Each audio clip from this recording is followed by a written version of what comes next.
Did you get out the sun? No, we had a good excuse.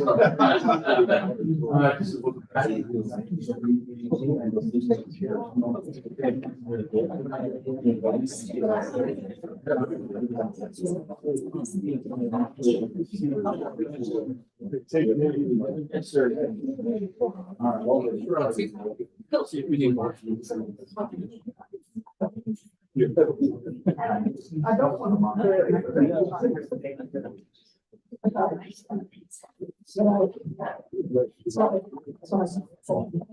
Do we have data?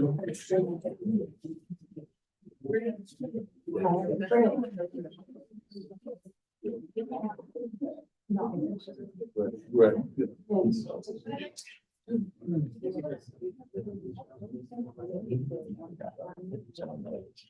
Okay.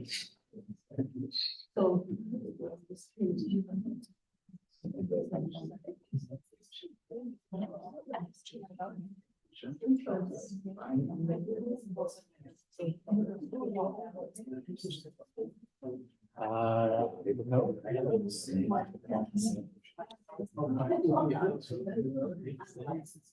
It was fun. I almost ran out of gas.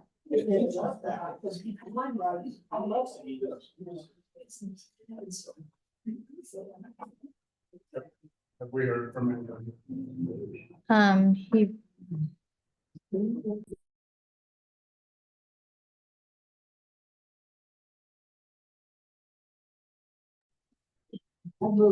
We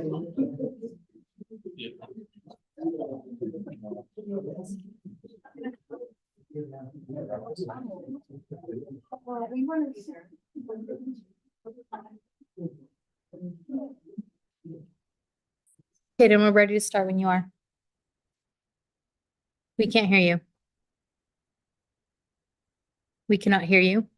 How about now? Can you hear me now? Perfect. Yep. Thank you.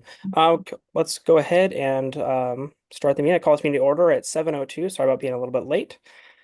Let's go ahead and get started with a roll call, please. Counselor Funderburk. Here. Counselor Duffloff. Here. Counselor Katie McMillan. Here. Counselor Wheeler. Counselor Dennis McMillan. Counselor Tenike. Thank you. Can we please rise for the Pledge of Allegiance? Thank you. I pledge allegiance to the flag of the United States of America and to the republic for which it stands, one nation under God, indivisible, with liberty and justice for all. Thank you. All right, at this time, we're looking for an approval of the agenda. Is there anything we need to add or adjust to the agenda at this time? Okay, awesome. We're looking for a motion for approval of the agenda, please. Mr. Mayor, I think a motion to approve the agenda as presented. Thank you for your motion. Can I get a second to the motion, please? I'll second that. All in favor? Aye. All opposed? Thank you. Okay, moving on to the city manager's report. We have 5.1, Big River Golf Course update. Dave? Yeah, is there a microphone around here, Nancy? I can speak loud enough. Yeah, All you're right, good. very good. Thank you, Caden.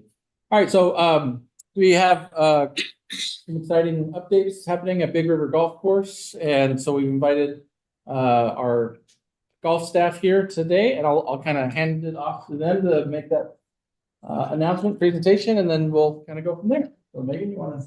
Yes. I can, you want it on the screen or? I think on the screen would be best.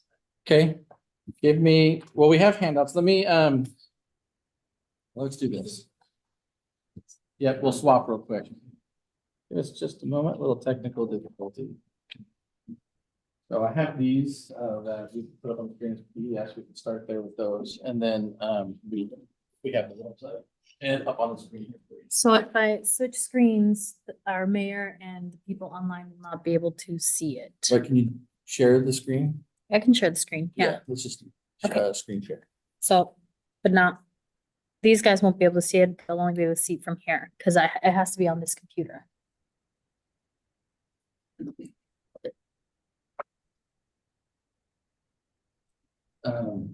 So from here, you can't do the screen share? This is the screen share right now. Do I Okay, need so- to change this? No, this is fine. This will work just fine. We might have you go to Big River Golf Course website Okay. as well. Okay. Let's start at the website.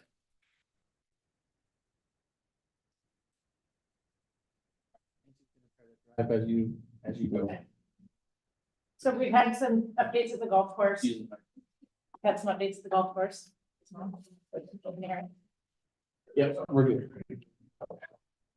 So starting this slide, we put in some new things. We have a putting green, first of all, that you guys have seen that's been being worked on. We have a cut, or the cuts cut in it now, so we wanted to have that available, obviously, for people to warm up since it's at the golf course, but also so we had something for people to do as they were waiting for their tee time. That was been implemented. So that is in, it looks terrific. People are enjoying it already. With the start of July, we went with uniforms at the golf course, so now the pro shop staff will have uniforms.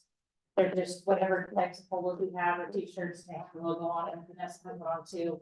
So you'll see us all there, so we're easily recognizable. With, we did two other kind of major things at the golf course. We have now gone to online tee times, so you were able to book them in the golf course or by calling the golf course starting the 1st of February. But now you can book them online. So through the website, you'll be able to book, with tee times. Anybody that's an annual member of the golf course has an advantage of being able to book up to 45 days in advance. Anybody that is not a member has up to 30 days, so they're still a perk to being a member. When you click that book your tee time, it'll give you the option of going to a member book site or just a guest booking site, and then it'll give you the calendar of the times that you have, how many spots are available, what days, and then you can book online. It'll say on there too, we're also running a promotion to try to encourage people to book online. Through the first 2 weeks, so through July 14th, anybody that's a member will get a $10 credit on their book when they book online versus calling the pro shop. Then anybody that's not a member will get 50% off their greens fees with a limit of 2 per person through that time frame. With the tee times, we've had a huge increase in phone calls at the golf course and the staff working on that, so we're trying to encourage people to go online. And then the other new thing that we did is went through the tag marshal system, which is a GPS unit that goes into the golf carts. So we have a monitoring system on the golf carts. Our 6 new golf carts, the electric ones, and actually the other ones came in this last week too. Tuesday PDF. There is, sorry, we had this all, we have like services not working out. Can you do a tag marshal site? The Tag Marshal website? It's. Yeah, we can get you up. Big River, tag marshals. Yeah, we can do that. Big River, tag marshals.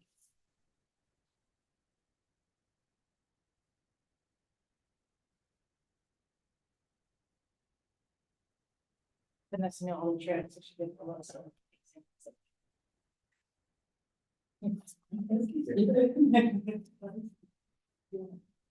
.org or .com. .com.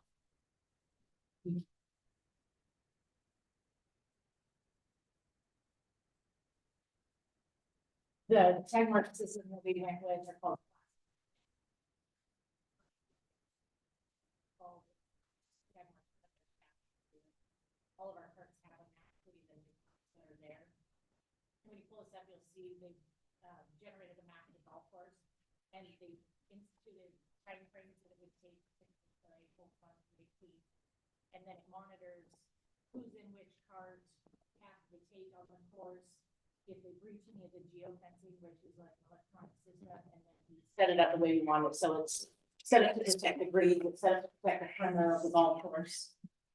We've had issues in the past with people taking golf carts down to market to do different things or go to Russ's Place or whatever it may be. We've had issues, obviously, people, you know, like a phone call saying somebody cut me off, they came from this other location, or we were having issues, or just I had a cart that broke down, I have a flat tire, but I don't know where I am. And it helps us be able to help the customer, whether it's a good situation or a bad situation, it really helps us. Especially when we're short staffed, you have a busy day, you've got one girl in there trying to monitor and keep us working the computer system and say, hey, you didn't get cut off, they actually got shot way over here, and they're just jumping back on to find the ball. So it's really gonna help in terms of customer service, it's gonna help in terms of pace of play. The carts on there will show if they're keeping up with the pace of play, if they're on time for what a round should take, if they are ahead of time, if they are holding up somebody behind them. If they're going slow and they're not holding anybody up, all those color systems will map out on here, so it makes it really easy to monitor. Megan, Yes, do you get any like extra points or credits for letting somebody play through? you should, for sure. Yeah, you should like light the street or something, okay? It could be a thing. I think lots of people would want to give you brownie points for that. It's funny because we just got this, we went live with it on Monday, and there is some perfect examples kind of things that have happened. Do you want to pull up the one from yesterday? So we It's like had a blocked right by gentleman that. that insisted he's only playing 9 holes. We know him, he's, and so if she can pull up the map here. Just close Just that a good all that. example of kind of what we'll be able to do.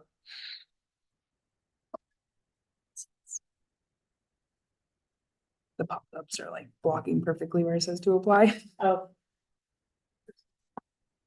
But what we'll do is the card will be there and it'll show the exact route that it takes. And so, for example, this one I'm gonna show you that played 9 holes, went 1, 2, 3, 4, 5, 6, 7, 8, and the way 8 lines up on the course, it goes away from the pro shop, and instead of coming 9, where you'd finish right at the pro shop, on the right, and then and then came back to the play like 17 holes, we just finished on 9 again, which happens here for, you know. But today we were able to say, hey, yo, our cart fee for the other 9 holes, and he paid. And so things like that will help for sure. Same thing today with a cart. We had a cart that was getting a lot of geoprint breaches on it, which just means that the alarm was sounding on the cart, so I knew they were too close to the green. So I went out and watched and saw somebody drive their cart straight across 7th green and was able to ask them to leave. So it's gonna help our maintenance staff a ton with them having to kind of police the people that are out there or fix damage that is done to the course because of people being irresponsible. It will help protect the greens. It will help them maintenance. It'll help maintenance a ton because people will stay away from the greens, which are very hard to grow and very hard to protect. And they're the most important feature of the golf course. And it's gonna obviously improve customer service a ton. So we're pretty excited. There's some features that aren't quite working right yet, which is part of any new technology. There'll be an integrated tee sheet that from our 4UP system, which is the golf course software that relates to this, and it'll just transfer essentially all of our tee times and the golfer information into this system. And then when their information is in the system, if they have a breach, whether it's towards the green, towards the perimeter of the golf course, depending on how severe the breach is, you know, it can make the golf course be. A new feature that Tag Marshall is adding that is not quite ready, it's being tested right now. We said about 6 months, but it's going to be tested to be in the day that they let it out. You'll actually, on a more severe breach, be able to pause the cart. So if they get too close to the green, you can stall the cart for 20 seconds just so they realize, you know, you can't do this, or you can make them back up. The only way they can get out is back up. And worst case scenarios, you can throw the cart. Like, so if they were leaving and heading down somewhere, you could throw the cart. So those features will all be on there too. They're not quite ready. And they're having some issues integrating the tee sheet, but it's being worked on. So we've already had a lot of success with it just in 2 days, kind of watching it, monitoring, and catching the things that we were hoping to make it more enjoyable for everybody that's out there. So they're going to do it. Megan, is it also gonna give yardage too? It is not, this is not a two-way system with the other screens, like, so it's not a visual, this is more of a, essentially another staff person, you know, working in it. Yeah. Keeps us from having other marshals, it helps with all that, yeah. There is an upgraded Tag Marshall system that you can use that gives everybody like a video screen inside their court or in their card, and it does, you know, like graphic displays and stuff, which is probably a little much for what we need at this time, but it can always be upgraded to that. What a lot of the courses are seeing is that so many people have the downloads on their phones now. Or their watches And or their anything watches and all that else. stuff, they're not even really using. So it all costs money, so we're just kind of trying to see what's the best setup. The other really nice feature about the systems that you're talking about is that you can use them for food and beverage specials, and you can, like when they get to full 8, you can say, if you want to order a hot dog or hamburger, do it now. And so when we have those additional options too, it would be a good time to look at something like that. But in the meantime, this is really what we needed to be successful. Baby steps, it's all good. Is that the? Is it all about? This is the skips. From yesterday? Yeah, the skip back to Yeah. 10.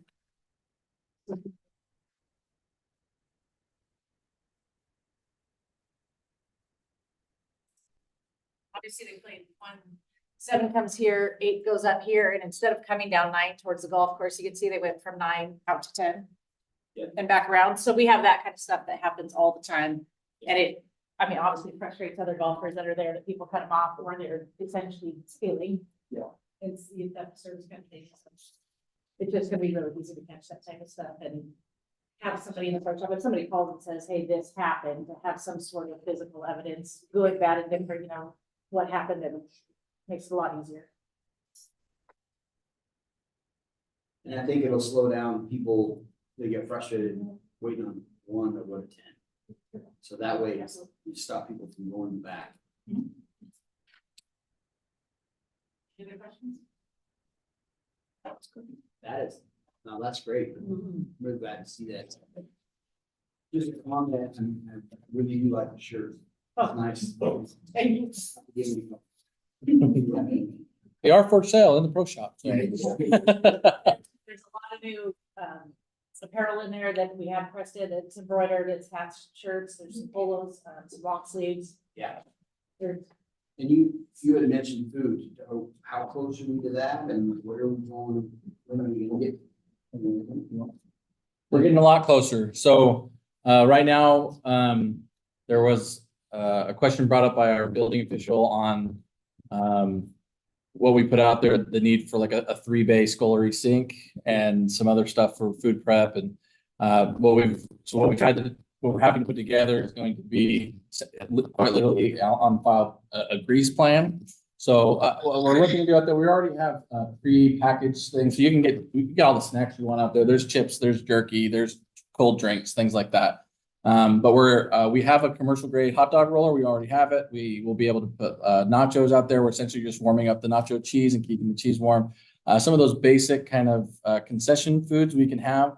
And then as long as we have this grease plan in place or whatever you want to call it, we can clean up and do all that stuff appropriately. Brandon can dig in that a little bit more too. He's here online as well. But once we are able to get that confirmed, we can get those implemented out there as well so that we can get some better concession options. We're also looking to add like a counter mini fridge where we could probably have anywhere from about a dozen and a half sandwiches that we could partner with local restaurants here and have those delivered in just pre-packaged like you would if you go to Circle K right now. You can grab one of those sandwiches off there. Same sort of concept. And then whatever we don't sell at the end of the day, we can send over to our transitional housing project. And then the folks coming in there would be able to have leftover sandwiches that didn't sell that day. So no food would be wasted. Burns, the supplier in Hermiston has there's a lot of product out there that doesn't require a lot of stuff. So, Right. I mean, there's tons of stuff that we can do to present it. I think would really help. Yeah, and then we have in our adopted budget this year to the River Rock, the rolled rock that's kind of there on the west side and even on the north side too. That's going to get replaced with sidewalk areas and then circle benches and umbrellas and things like that. So there'll be areas to wait for your party, sit and eat your concession or snacks and stuff like that. Get a little bit of shade. And then as Megan mentioned, if people are still used to just kind of dropping in, they don't want to come, that's totally fine. But we have to kind of wait for those that have a tee time. But while you wait, we have now that new putting green and the holes like I said got cut today. And so we have ways to kind of keep you preoccupied, keep you busy while you're waiting to actually get out into the tee box. That's fantastic. It's good news. It's nice that we're rolling full. That's great. And it's gonna take a little while to train everybody. Yeah. Not necessarily staff. Just saying. think when the cards start beeping as loud as they do, you'll get the heck of it. Yeah.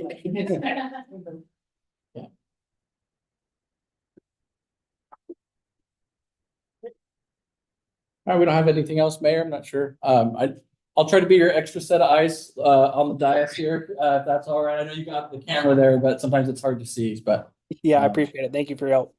sure. Yeah, we're gonna go ahead and move on to 5.2 landing days general summary. Yeah, so no presentation here, just again wanted to thank all those that were able to come out, participate with landing days in both the parade, with the community coming out and supporting us in the parade and at the event. Overall, I think the event was an overall success. We estimate that we had we peaked at about 2,400 people in the park at one point in time, and as a maximum out there, we probably had more than that visited the park throughout the day and visited the event throughout the day. We did have so the stage out there, we run off of 208 volt 3-phase power, and we run that off of our generator. And literally about 5 minutes before the headlighter went on, we now found out the fuel pump went out in that generator. And so it went out. We had the tour manager ready to go on stage, introduce the band, and it was literally lights out.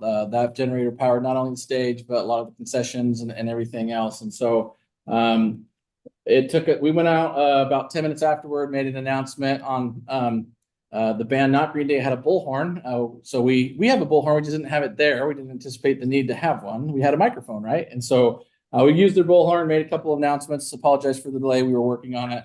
At some point, we recognized that the generator was not going to come back. And so we worked with our sound producer there on site and other staff, and it took us about 45 minutes, but we were able to get it all troubleshooted and get it set up. The stage was running on about 30% power of what it would normally run on, and none of the vendors had power unless they had their own backup generators.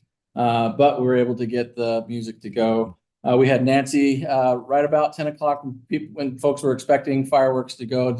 We were late to get that announcement out, but we got it out about the time, saying we're really sorry for the delay on fireworks. And so some of you had reached out to me too, so thank you for asking so that you could sort of spread the word, help us spread the word too. I really appreciate that. But we still had folks at the end of the night as it ended, and fireworks went off at the very last second. Some people just, wow, this is the greatest night ever, or whatever. Some really good feedback. So people seem to enjoy themselves and have a good time.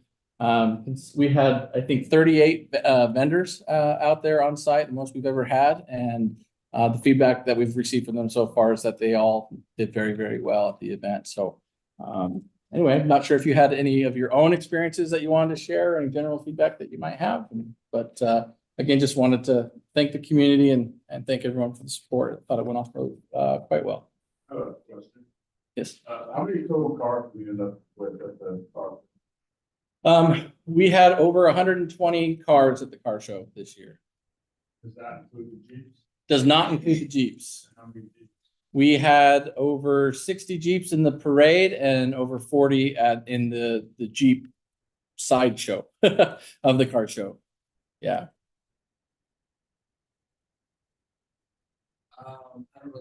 I wasn't there, but I heard a lot of positive and some of the frustration from the power issues and so forth.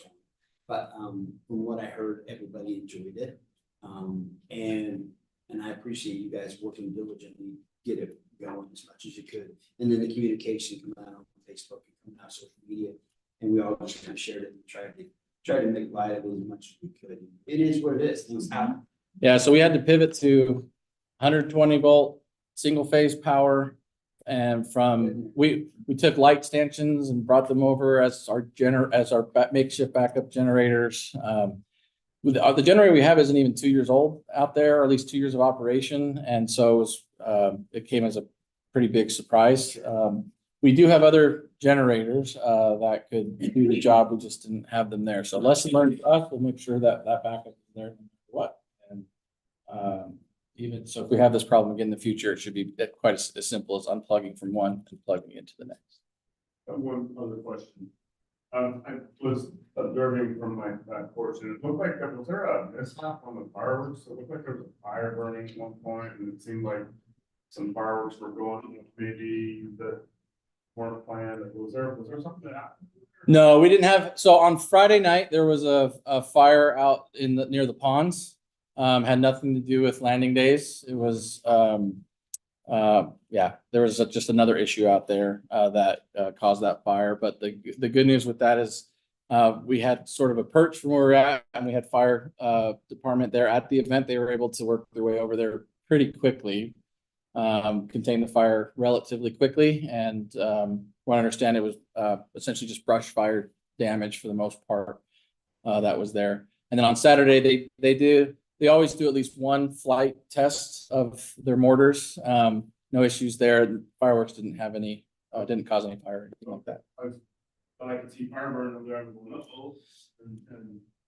Yeah, at the very, very end of the night, they had like 4 or 5 mortars that didn't go, and they're not allowed to load those back in. So they have to either send them up or disassemble, or whatever they call that, at the end of the night. But they were able to light those all up later. So some of them went up 10 or 15 minutes after the show was over, just sort of randomly get those out. So. Yeah, the fireworks vendor was very good. Their contract has to go off at approximately 10:03, and they were able to work with us. Fireworks started at 11:07, and so we were almost exactly an hour delayed. Good question with that. So I was actually reviewing Facebook, I think up until about 10:20, 10:25. And as always, like I've always said this before, if we don't have some sort of like mishap at an event, like I'm gonna say, okay, what actually happened? If you're like, this all went great, because I think this is a great time for us to like grow and everything. So with the communication on Facebook, did it happen around like 10:30 or? No, we put it out, we could look, it was pretty much right at 10 o'clock. Oh, Yeah. that was on the Facebook venue page and the city council page. So to that, kind of what I was wondering is there a way that maybe in the future, we can have something at the event that if communication has to go out, we all know like where to go? It's like I was jumping on the Facebook landing page and this account. I was like, I don't know where I'm supposed to go, but I'll just keep trying to refresh and figure out which one. Yeah, so we posted on our Umatilla Landing Days Facebook page. But yeah, so absolutely, we need to make sure that we're doing a good job upfront about any communications during the event that we're putting out on any changes or adjustments or anything like that, or just general information. We need to make sure that that's clearly identified prior to. I think we put it out on our Umatilla Landing Days, and then I think our city page reposted it is what we ended up doing, is having it on 2 different sites.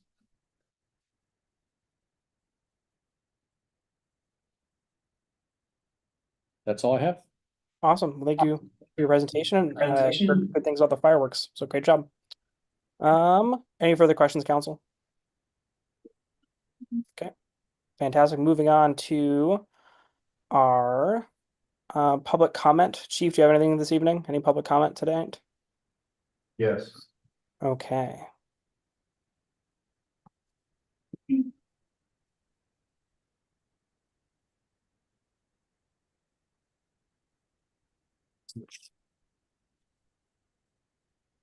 Hayden, would you like me to just read these off for you? That would be phenomenal. Thank you. Okay, Kelly Nobles, community events.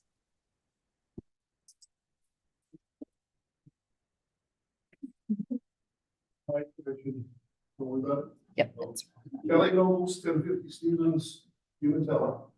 And some spoilers for it. Nothing but good open there. No dramas. I just want to say a couple things real quick. So I hear from everybody, I don't know if you hear enough, but you know, Umatilla has seen a lot. We have a heritage with the Indian village and a lot of history there. And then we had the gold rush in Baker, and we were at Umatilla Landing, we were county scene, we were beers, merchants, brothels, bustling. And then the railroad, we kind of diminished. We went through some deterioration, some strip clubs and bull shops, so we had kind of a counter reputation for a while. And man, it is amazing. A lot of vision from Dave and his staff, a lot of support from the council. And it's great to see all of the so many grants for the parks department, so many trails. The business grants, you're giving new businesses to get started, no post office, if you're gonna do as a business. All of these things that they're building in the future, buying the building at the end of town and getting it cleaned up, you know, all of those things are just building to make this, the main street, the street lights. It's phenomenal what's going on, and then part of that, I mean, there's the skating rink and there's all these community events that are great, but what I see is a big music part of it too. Landing days was phenomenal. The new design, the way that, you know, go down Point C, the foot traffic, you know, all of it was really laid out really well. And power aside, didn't punish it because everybody had such a good time. So I'm not gonna say much about rock blocks because I guess you're having a conversation about that, but I will say that our community, you know, Walla Walla's still runs. Hermiston's Open Mountains. You know, we're known for community events. We have a lot of great community events, and that is the music. We come into that, you know, it's great. Not only for people to come and enjoy the community, enjoy it. There's local artists, there's bee people that sell their honey. You have musicians in town that are and around that are getting to play on the stages, and you're fostering that. And so these are the seeds of some of what you foster. This is a little album that was recorded about a quarter mile from here, written in Umatilla, recorded by Umatilla people, produced by Facebook Bad Company, so we recorded it. So I just wanted to give you one and ask you to pass it on to somebody you know. This is Blue Tattoo, these are here from South Hill. You guys are supporting us. Thank you, that's right, thank you. And so I just wanted to say thank you for all you're doing. Everybody recognizes it, and I hope you hear it enough. It's original? Yeah. That's awesome. Yeah. Thank you. Yeah. Yeah, you bet. Yeah, so enjoy some homegrown Umatilla talent and thank you for fostering it, that's all. Thank you. Thank you, Mr. Noble. You know, you have time for questions? Yeah, you bet. I heard you promoting it on stage. Did you guys saw any of the CDs? At landing days, we did a rock live, we sold 150. We didn't really go after it. We're busy passing, I passed out. And I'll just say one last thing, you know, the RV part of this has been going great. Thank you for the business grant to help with that. You helped tremendously, appreciate it. And what I'm trying to do in return is, we're just doing 30 days. I don't do a single day or week. I tell them all to go to the marina, because that's what they do. And I've had a few people that they were booked, when somebody broke down on the freeway, the tow truck needed to take them. I said, bring them here. And then two other people, landing days, they said, you could come here one night to an empty spot, somebody's not in, but I'm not set up, so there's a donation. $40, $50 a night, you can donate it to the Chamber of Commerce. So everybody that I get for one night, I'm gonna give the money to the chamber. And then I've got taxi bill that I'm not, it's just a donation, so. That's. Great job. Thank you. Thank you. Thank you. Thank you. Thank you again. Yeah. Bruce McLean?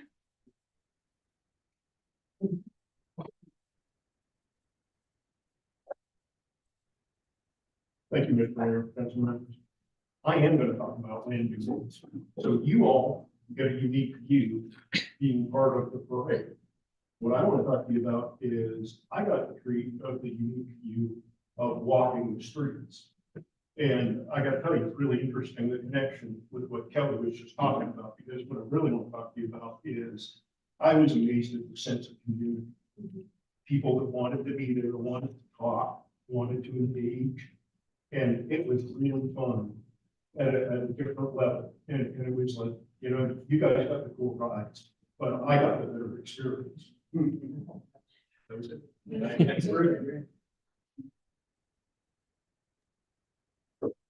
Thank you, Bruce. Yeah. Mike Bell?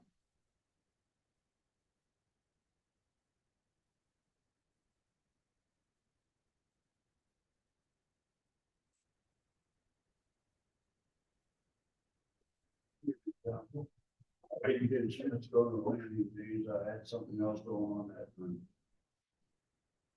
Two things I want to mention. One, I'd like to tell the Chief, thank you for all the stuff that's happening right now as far as the enforcement of infractions that are happening. I've been watching it. I've been watching a lot of people get pulled over for doing things they shouldn't be doing. I brought to your attention back a couple months ago a couple of different issues that had to do with safety. One was the four-way stop down here at the football field. I still watch them flying through them. But the other one that I saw yesterday, I worked at Columbia Harvest Foods. And what I saw yesterday blew me away. I was getting ready to go to lunch and I just lived 2 doors from the football field. And I go home during the day and let my dog out.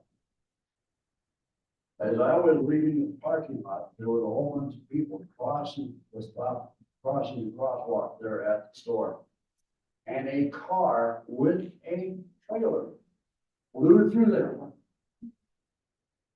Folks, if they had stepped any further into that, any further, we would have had bodies. We need, and I just want to know what the update is of anything's being done about it. Because somebody's gonna get hurt. That's what scares me more than anything else. And I don't want to see it happen because I can just see and I just know that if somebody was to get hurt, the city's gonna get held liable for it, and I don't want to see that happen. I love this city. Thank you. Thank you. Thank you, Mr. Bell. Staff, do you have any comments about that or any updates that you have for us as a council and Mr. Bell?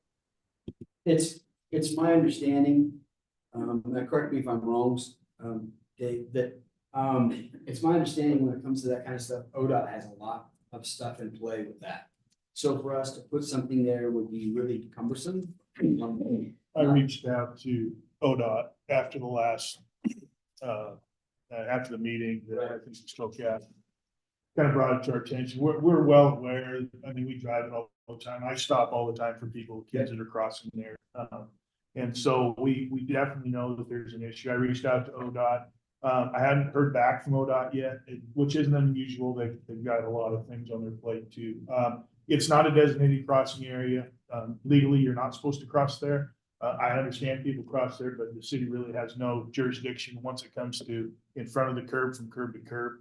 I know that the PD often, kind of slows traffic as people are going through there. It is what it is. I mean, we don't really have any jurisdiction there. But that being said, we did reach out to ODOT and I did make them aware of it and asked them to maybe take a look at that in a future to eventually make a crossing there, lit crossing there. So we'll see where. May I touch base on it just for a second? There is a crosswalk there. Okay. So if there's a crosswalk there, and if somebody gets hit, whose fault is it gonna be besides the driver? Let's get it stopped before it happens. I don't want to see somebody hurt because of stupidity.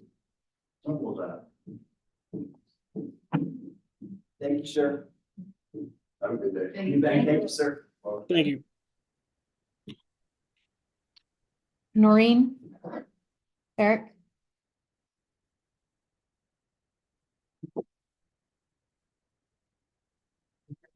Yes. My name is Noreen Barrett and I live on 10 Jackson Street. And I'm here today to bring to some attention some things. However, I want to talk about the parade. Is a great parade. I enjoyed that parade. Whack, whack, man. It was really, really good. One of the things I want to talk about is the parade. What do you call a parade of rabbits hopping backwards through the city? A receding hairline.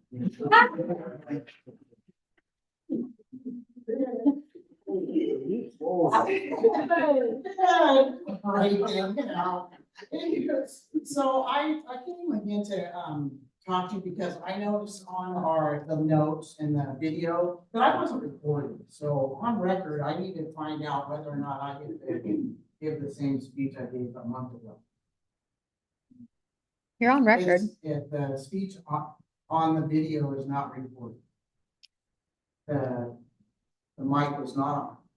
So I'm addressing it, so it's gonna be on record. That's why I'm back. You're on record Yeah, and in the minutes. What's in written minutes? 'Cause the Yes, ma'am. video is in. Yeah. There's nothing on Uh, that. This is on, mine is on. Yeah, we have a consent agenda every week and we approve those minutes, so yeah, it's like written. Okay, well, then I don't need to address it again. I'm hoping that I might have some, feedback on maybe something can be happening with the project. I'm more than happy to set up a time to meet with you to discuss what options may or may not be available on the project if you'd like. I can, not sure if you have my cell number, I can get you that. We can coordinate a time to meet. And that doesn't, have to be in private, why can't we do it now? well. It's not appropriate at the time on the agenda now. In the process. And this is a public forum, so Right. we have a small. All right, well, then we'll do that. All right. Thank you. Thank you. Thank you. Thank you. Josiah Barron.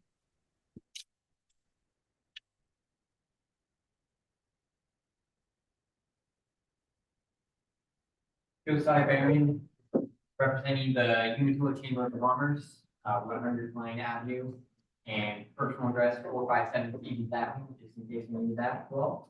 Just a few updates, but first I wanted to also say thank you to the city for great landing days. I was down there during that time when all the technical difficulties were happening, and there was still a lot of people that stayed and stuck around. Some big kudos to the city, Public Works, to Parks and Rec, and everybody that was working on that. I know that there was a lot going on behind the scenes with them getting that together, so great job.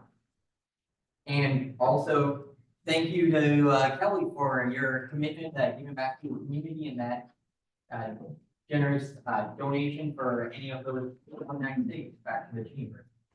But just a few things, I won't go through the whole list of the Umatilla restaurants, but with 4th of July Independence Day coming up, you can check out the Umatilla Chamber of Commerce Facebook page.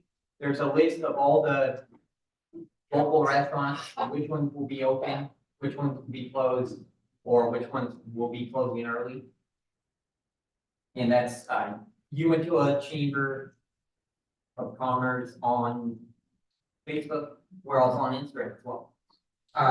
And also, one of our members, Hermiston Taxi, they have actually left their current location to a bigger, they already outgrew their office, so now Hermiston Taxi's office is located at 680 West Harper Road. Over there, if you know where the Agape House is in Hermiston, they're over there next to the Agape House. And then also the other thing I wanted to mention, well, actually just two other things quickly here, was if you hadn't already seen it already, the Umatilla School District has an update video out about the new name, the name of the new school. It's their June wrap up, so it has construction updates.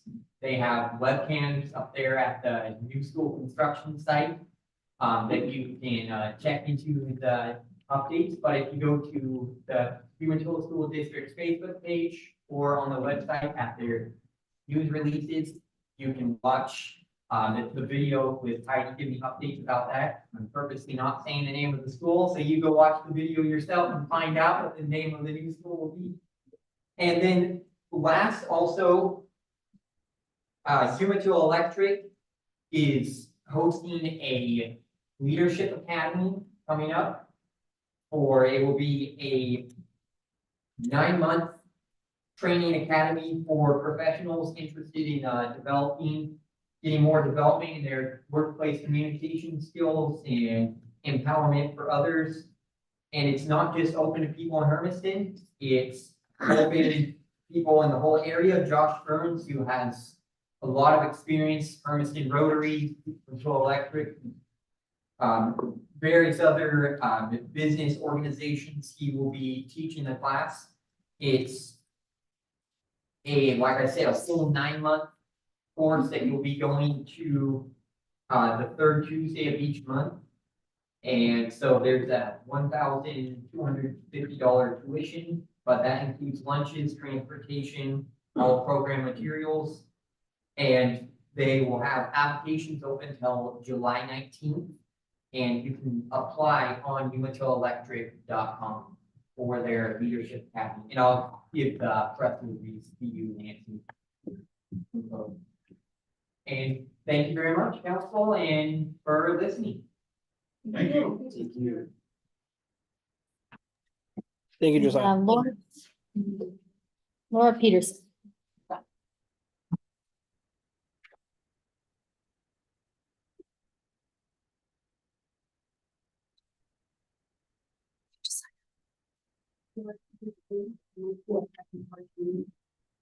I'm just slightly concerned because where they mowed last year for Rock the Locks, all that came back and it has dried out, and then with heat and 4th of July, and it's like right up to our property line.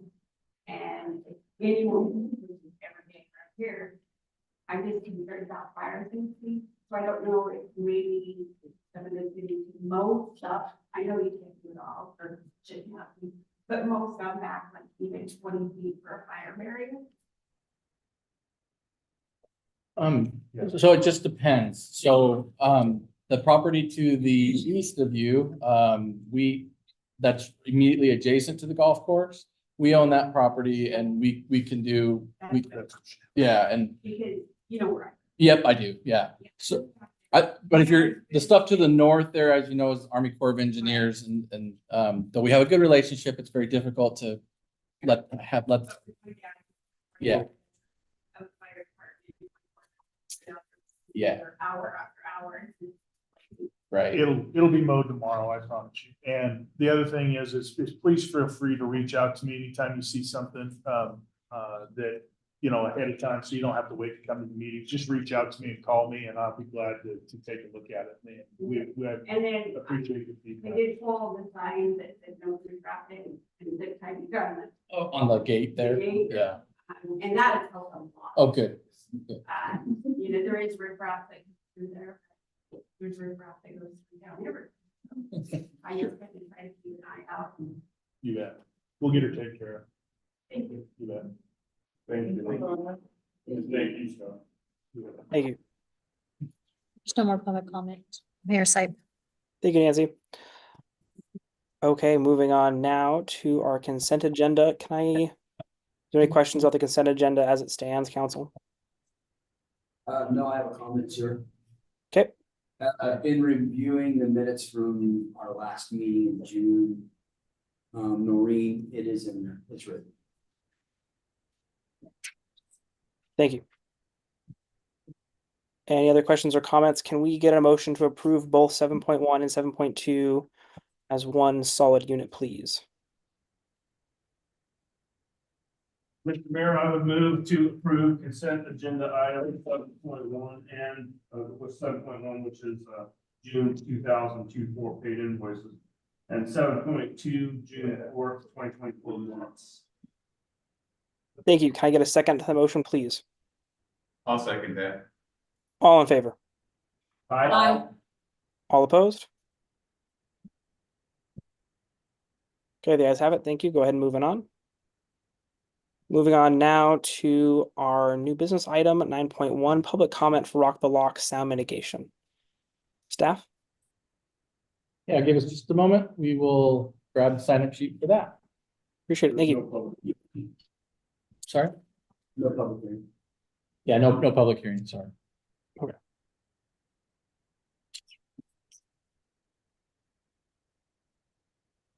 Kelly Nobles.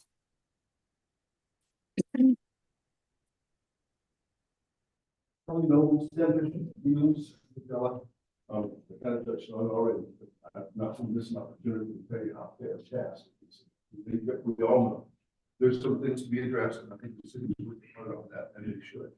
But everybody, 95% of the people just are overwhelmed with how a city this size can put something like that on. It's phenomenal. You guys have been embarrassing Tri-Cities. You know, it really is spectacular.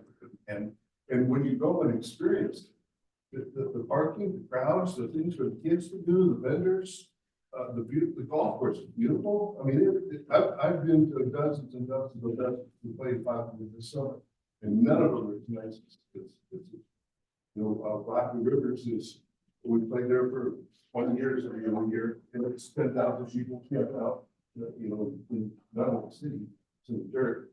And the promoters that you hired bought all the bands for that, so you did good by getting Gary Catani, who have some knowledge about that. They helped, you know, with the orchestrate things with Dave, then all of Dave's staff is, you know, it's just been put on so well. That's the comments I hear from everybody. They were surprised how pleasant it was, and then the bands speaks for itself.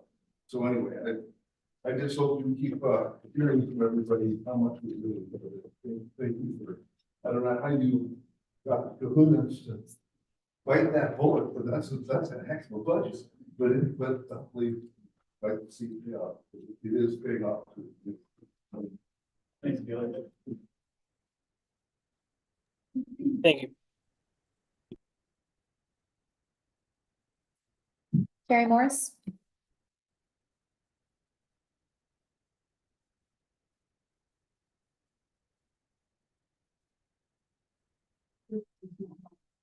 There's a little green light there.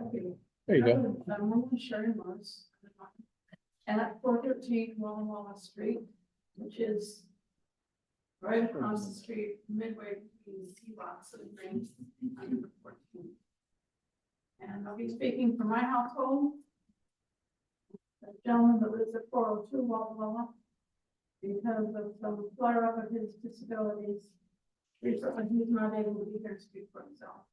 I'm also speaking for another household who did not give me permission to name their address. So I'll speak first for the household that didn't give me permission to name their address. I asked them if they'd be attending tonight, and their response was much like the response of everybody in the neighborhood who I encouraged to come to the meetings over the last year and a half or more. They all said the same thing. It won't do any good, though. They're gonna do what they're gonna do. Nothing is being addressed for complaints, which is not quite true. You know, there has been some effort to correct some of the noise disturbance, so I can't agree with the fact that nothing has been done. I find it discouraging that people in the neighborhood surrounding the festival are disheartened. And so that's all I'm gonna say about that, because I could be on. The gentleman that lives at 402 was negatively impacted by the noise last year. His inside his house showed that it was an unpopular for the entire town. I will not go into the health issues, but they are considerable.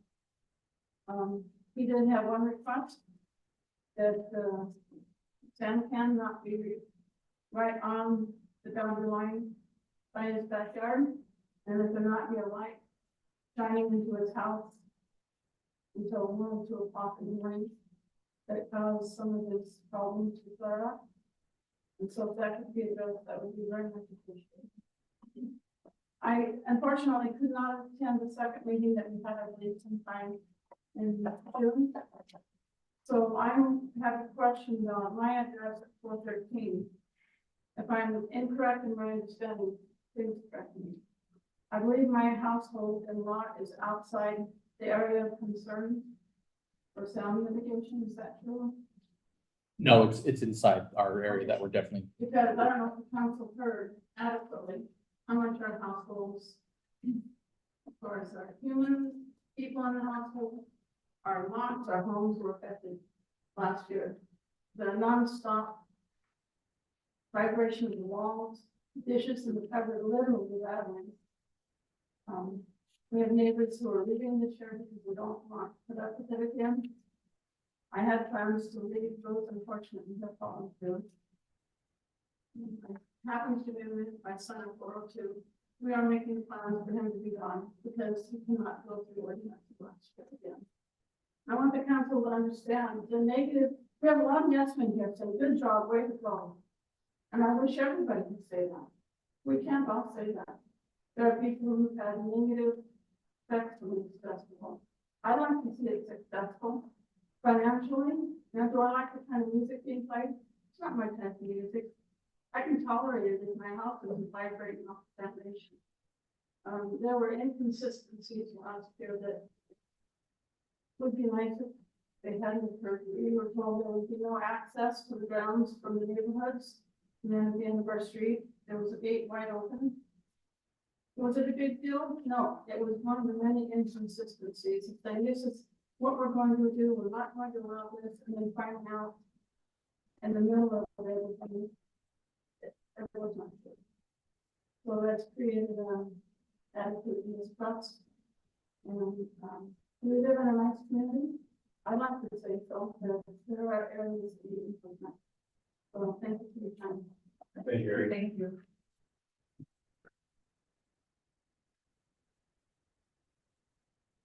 Mia Paget.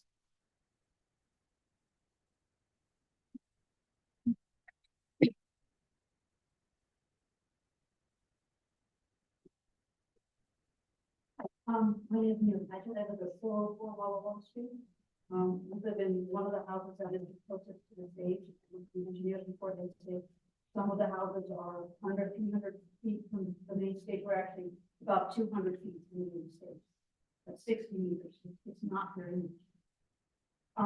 I really wanted to introduce myself to you because I have a disability and I live with Huntington's, which is awful. I'm pretty good at managing it, but the whole lot separation and the lot itself made my feeling terrible. It made it very unbearable and very, very difficult for me. Going to stay in a hotel or somewhere else is not easy for me because of my condition. And other people who live on our street, most people who live there next to the golf course, they're retired. They decided to retire. This is a beautiful place. It was. Now we have to take care of people a lot. We have a lot of elderly people, people with disabilities, and families who live. And last year, for the first rock the lot, there was a general historic development of the area. Some very minor efforts were made for the area. Now, my partner and I were both music lovers. We love rock music. We love concerts. My partner volunteered for the rock the lot last year. Okay? We love music. We're not against it, but it was awful. I sent emails during that week to Dave Stockdale, to Katie, saying, come to my house. You would be ashamed of what you're making us live. Any one of you, if that happens again this year, we would like to welcome you in our living room to see how bad it is. Okay? We're not talking about the people who don't like it. We would love to see the success. But I do want to thank you all for having voted budget to try to do more communication. I want to thank Dave, okay, for making real efforts to try to do something about the noise. We're going to see. I think there will be slight improvement. There definitely will be some improvement based on what happened last year, this year. But before getting injured, I was an engineer. I was a research engineer at the Pacific Northwest National. So I know how to do research. I've done a lot of research since this happened to try to find out what went wrong. What can we do? What can the city do? I've shared my research with Dave, the Janssen strategies, with him. I've shared it with everybody to say, okay, what's going on? There's one document that I really hope that you will share with all of the city council members, the pop code document for England. I have it here on the phone, if you need it. It's a document that really summarizes guidelines for England, which is a country that provides guidelines for how to go out of festival, which will help you understand how this should have been. Not that we can go back in time, but I think it will give you all a better basis to understand what needs to be done moving forward. One of the things I want to say tonight is the caution based on my looking at the engineering report and everything. There's something that comes up a number of times, which is that it's going to be quite a challenge to get the noise level in our neighborhood, in our houses, down to a level that will typically be accepted. There's lots of case studies, other countries that have laws that say, here's what the noise should be. And in most cases, although they say there's a large range, actually most cases say 65 decibels in a rural neighborhood that is acceptable for that to sound outside of the top residence. Now, maybe 70 would be acceptable if it's tolerable, but a 65 or 70. Getting the noise level down to that level is going to be very hard when the stage is sited so close to the house. So that's what we're up against. Now, we're gonna try to do some things, but there's a good chance that it will be impossible to get the noise levels down to what should be the limits. I know you don't have noise ordinance right now for this, but there needs to be one. So once we get to that point where you can define the noise levels for this festival. Once we get to that point, we probably will not be able to get the noise down to that level and still have adequate level of sound for the people, festival goers to enjoy. Okay? And as we move forward, you want it to be sustainable, you want it to be a success in the long term. You guys have put lots and lots of effort into this and a lot of budget. It's quite likely that the stage is going to happen. Right now, like I said, we're 200 people remain. In all of the research that I've done, the guidelines, other case studies, the distance from main stages to residents is 5 to 10 times more than that, minimum. So that's what we're dealing with. Yeah, I mean, that's basically what I wanted to point out here was that it's going to be hard, it's going to be challenging. It is possible that the measures that we're taking will be a success. Possible that adding visual markers might be, but it's really important to keep in mind that right now we're dealing with a choice that was made. Putting the state is so close to houses. Typically, they are 5 to 10 times further minimum. Okay, so we have an uphill battle. And we really need to be able to have those noises defined so that there can be policing and things and stuff like that. And it's not going to be that it's likely to be more expensive moving forward.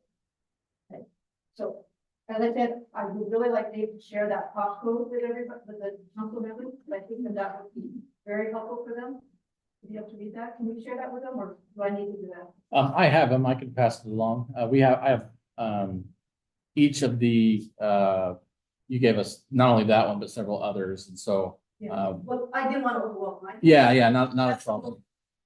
Concise piece of information that will help people understand how a festival, an outdoor festival, should be organized noise wise. What should be done. But then as you move forward, you have a better basis. I'm not saying that the engineering report isn't helpful. It's very helpful for this specific case, but we don't want to reinvent the wheel for the wheel. A lot of work has been done in other countries and other places. But, and again, thank you for having voted budget. And Dave for trying to do things. We saw it a long way to go.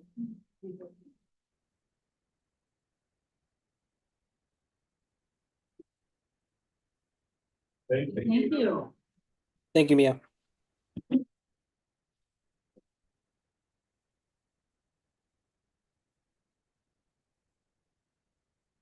That's the end of public comment for Rock the Locks. Thank you, Nancy.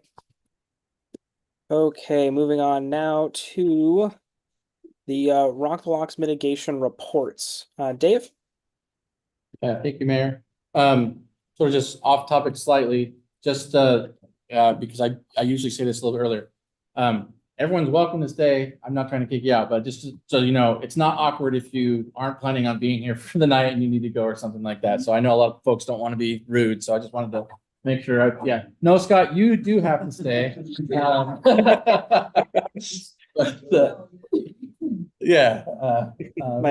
to put that caveat. So again, Mayor, Council, thank you very much. And really just wanted to Sherry and thank you so much for your comments. And I see others in here. I see that have participated throughout the process. Again, thank you for that. Thanks for being here tonight. I'll be really brief with my introduction and then introduce you to our consultants. So as staff presented in our post-event report in November, by a lot of metrics, Rock the Locks was a successful event. There were two major metrics that it weren't. One, we didn't sell enough tickets. We need to sell more tickets, and so you're seeing a lot more marketing and stuff like that going on. But what we're talking about tonight is the other where we definitely just frankly failed. The experience of the neighbors to the south of the event just was not acceptable and was not at all like anybody else that was attending the event as a festival goer. And it's something that we are and should be and absolutely concerned about. And to that end, council instructed staff after that meeting to bring on to to take the energy and the efforts and then through the supplemental budget process, created additional resources for staff to bring on professional staff to help work through this process. We did two things that operated simultaneously through that effort. One, we hired Jensen Strategies, and I'll introduce you to them in a moment, to help us coordinate and work with those nearby adjacent neighbors, specifically to get their information, their experiences, and to help us try to reestablish baby steps, recognizing that we have done some rather substantial damage in mistrust. Sherry, I agree with you. There's been mistrust there without a doubt. And there's certainly a fair level of culpability on the city side of that. And so we are looking to take as many efforts as we can to repair that, but to also be better at communicating. We've hired our communication and outreach specialist. We've hired consultants, and we tried to put information out to communicate. You're going to hear more about that in just a few moments. And then we worked with JUB, who's our engineer of record, and to help us find and locate specifically an acoustic engineering firm. And so we were able to bring on ABD engineering, ABD design and engineering for that. And I do have Justin is here from JUB to talk about their report. ABD, their scope of work has been to focus on the data. And so their scope was to respond to questions that were received through the public process and try to provide whatever literature might be on the subject that was either provided to them or that they referenced in response to that. And then to run through the process, I guess, recheck some of the work that was brought up, which is a really good exercise. There were some, I really can't thank Mia enough really on it's very clear that she was doing the deep dive through the data, which was quite helpful. And we identified even just some arithmetic or mathematical errors as we went through that. And so we were able to make those adjustments as well as some others along the way. So I'll with that general introduction, I'll let JUB go through the engineer's report, and then any questions you might have specifically about that, we'll pause for those questions, and he and I will go through some of those, and then we'll pivot to Jensen Strategies, and I'll make the introduction to our representatives here tonight when we move on to that section.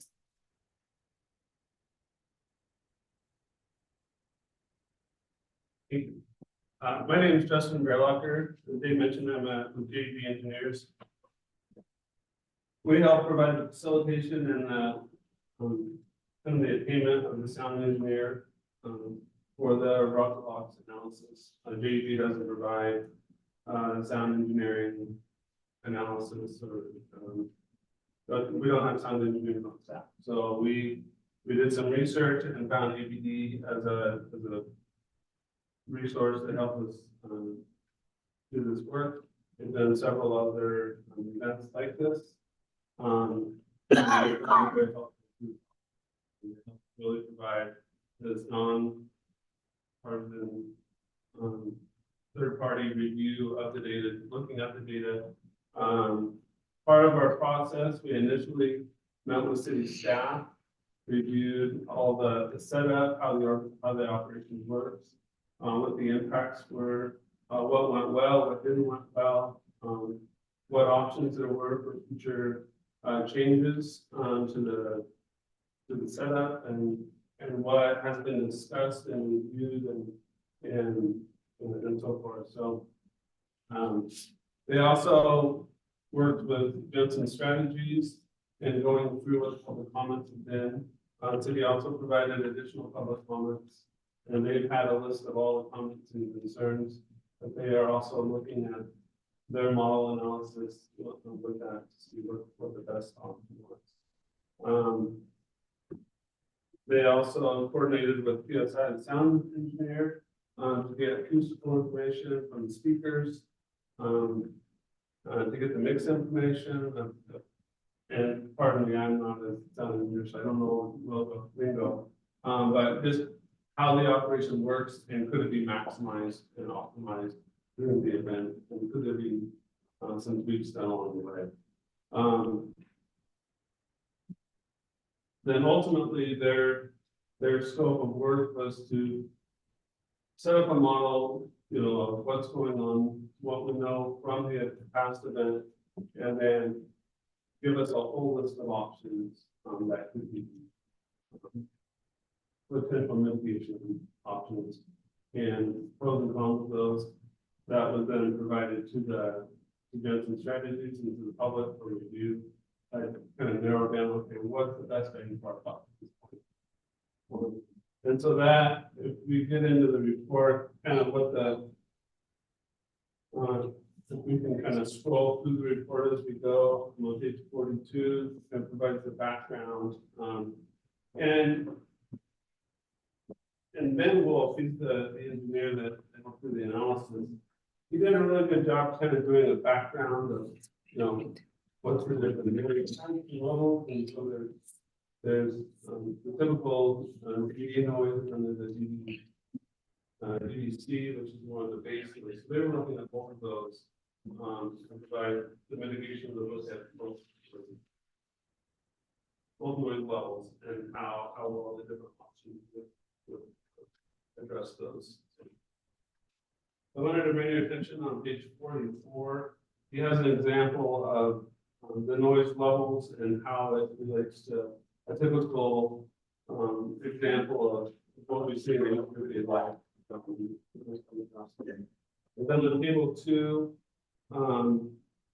identifies if the noise is reduced by a certain amount, how much is that perceived?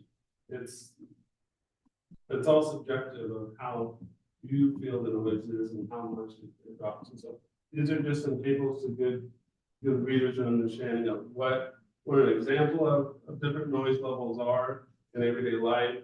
Then if we scroll down to that next table, if we can reduce these noise levels by, let's say, the 10 dBd, that's almost perceived as being happens loud.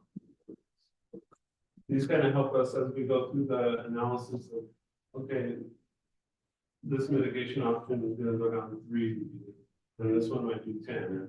And how does that affect?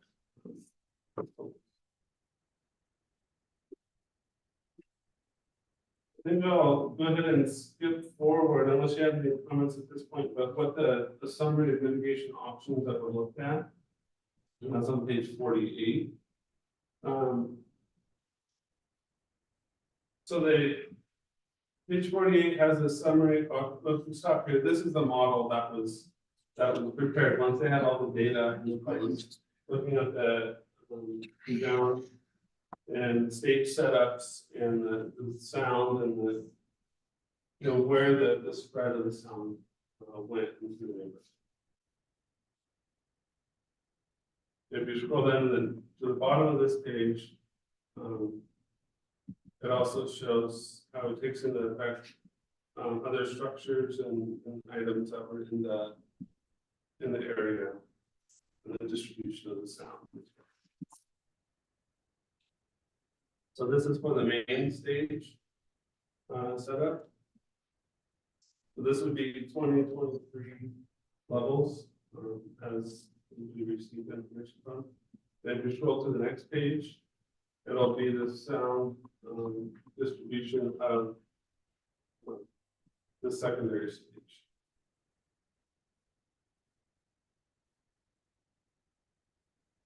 The actual data. No. Yeah, so yeah, good point. So last year you saw in event that we had a DB reader, and Mia brought up, Sherry brought up that they had readers or an app and things like that.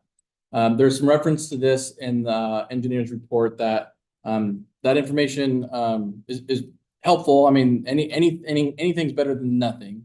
But what they referenced is that without their tech, their setup, their way of measuring it, you'll see in the report they set up a LEQ, essentially creates this average over a duration of time rather than a snapshot in time. With that it's difficult to determine what those readings actually were without them being out there to provide it. So they decided then to take the PSI readings at the sound mix and model from there, because that sound engineer had their data that was set up, what was under contract, how they ran it, and they recorded their sound mix throughout the entire set of each of those bands. So they had LEQ data, they had that information. So they were able to take what was there, but it wasn't at the houses. It wasn't, and it wasn't necessarily that snapshot there in time. So they were able to take that and then model that data out. So what you see here is a model. It's not exact necessarily. Some of those homes certainly experienced different sound reading experiences than what the model shows.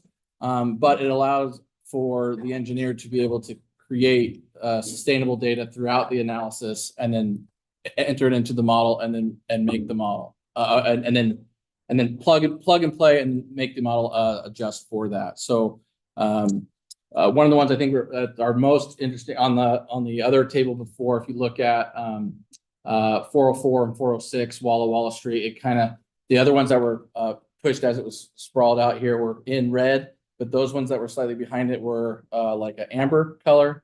But the experience of the residents that live at 404 and 406 would have probably said they were in red, not amber. All right. So we recognize that it's not the exact, because we didn't have those models and those data out. But this did provide us a good opportunity to have consistency and sustainable data throughout the analysis and the model of the report. They put in the report with caveat, this is just a model to illustrate what they're going to be able to do, but they need to get data from this year. Yeah. Before they can calibrate it. That's right. So don't look at it and think that it actually represents the outcome. It's showing you how the model works and what they have in it now. And they say that in the report. It's just illustrative right now. I appreciate that, man. That's very well said. That's exactly right. It also gives them a representation of when they do it and look at different options, how it affected the noise level. And so instead of identifying what that noise level was, they can show us what a reduction is. Because we don't really. And that is the next phase of their portion of the project, is to come back here and get sound readings that they will be able to use and validate.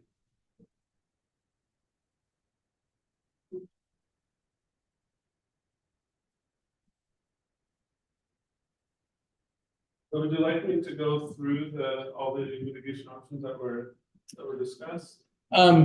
Actually, we'll let Jensen Strategies walk us through that, because we did a lot more exercise through there, and we were able to kind of prioritize those and work through that. So yeah, as we, they looked at a whole list of items, and provided their summaries. Is there any further questions about how the process that was used for?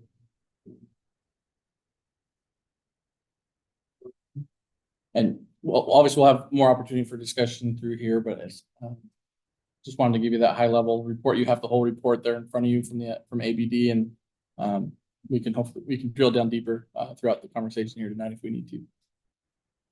All right, so up next I'll have Amelia and Sia from Jensen Strategies. Will talk about their process and their effort and our engagement with the neighbors.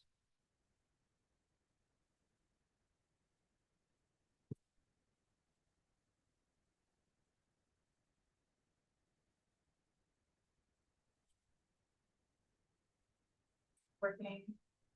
Perfect. All right. Hello, everybody. It is a pleasure to be here. It's very nice to see you all, council and mayor. Thank you for joining us. My name is Amelia Wallace. I'm a senior associate with Jensen Strategies. We're the firm that was retained to help with this community engagement work. So I'm joined by my colleague, Sia Lindstrom. I'll give her an opportunity to introduce herself in just a moment. But as many of you may know, we were retained in January of 2024 to begin this process with the objective of fulfilling council's direction to engage and collect input from those impacted directly by the sound experience from the inaugural Rock the Locks Festival in 2023. So in your packets, you will find both our final summary reports as well as the detailed sub-reports that outline the outcomes and processes that we have made for you over the last 6 months. So specifically, this includes detailed information, as I mentioned, about the method, the insights that we gained over the process from each of the pages. And there are 4 key statements built here we referred to throughout the night, so I'll quickly run through those so you know what I'm referring to. Specifically, that includes our first session, facilitating a listening session with the community in February. Then that includes individual conversations with members of council as well as the neighbors directly impacted in this process.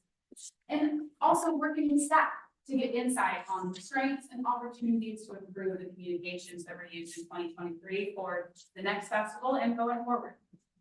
And most importantly, the outcome of this process, which was actually having an opportunity for the neighbors to go through these options specifically and provide direct input.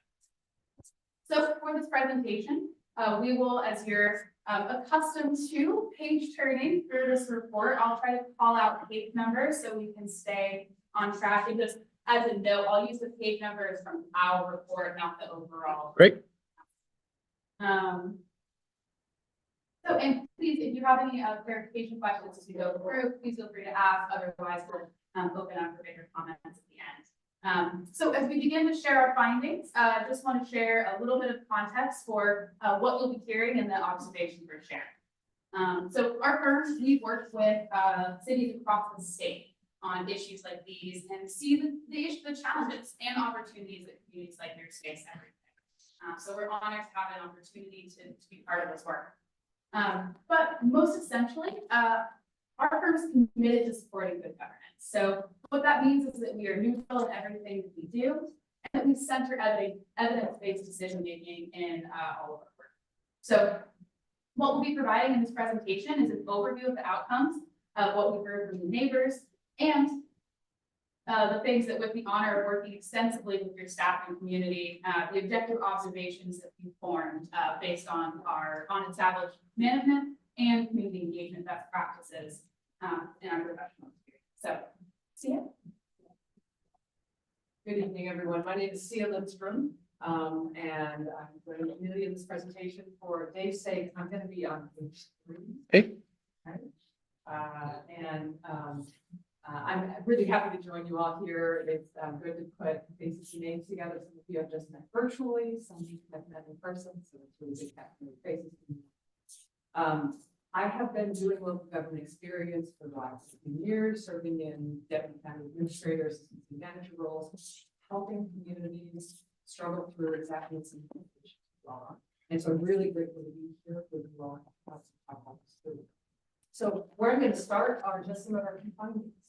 And we're doing, you asked us to do a page 10, so we'll walk through the pages here. So on page 3, I'm going to just highlight a couple of things that we really affirmed. Some of these you all know already, because you all are the ones who told us about this, right? So first, I just want to let you all know that we confirmed that City Council and city staff are committed to smart housing. We heard that loud and clear throughout this process, how committed people are to making this a better experience. We also saw that the city is engaged in very extensive engagement already, and that you're committed to doing more, because we also have heard Dave pretty clearly say there are some things that we want to make sure you catch this next round. Because of some of the difficulties last year, we also heard that trust in the city remains low, and we heard that very clearly from some folks already tonight. And so part of the work to do is to rebuild that trust, and we'll talk some about that as well. Sia, can I get you to speak up, please? Absolutely. Thank Ready the microphone Oh, close. even better. There you go. Yep. Not often I'm told my voice is not loud enough. So the next piece is just that there is room to look at even more best practices around communication. The fact that you have Jess on board now is a fabulous step. And so there's just continued work to do as your organizational capacity increases. Look at what some of those best practices.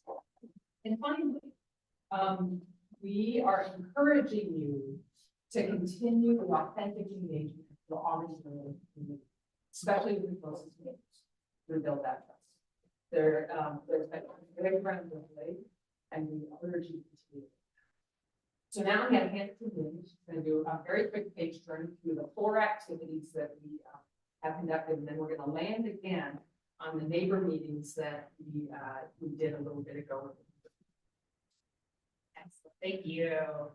Yeah, so as Sia said, just to queue up our discussion of the option input that was shared by neighbors, I want to just briefly touch on all the other work that led up to this.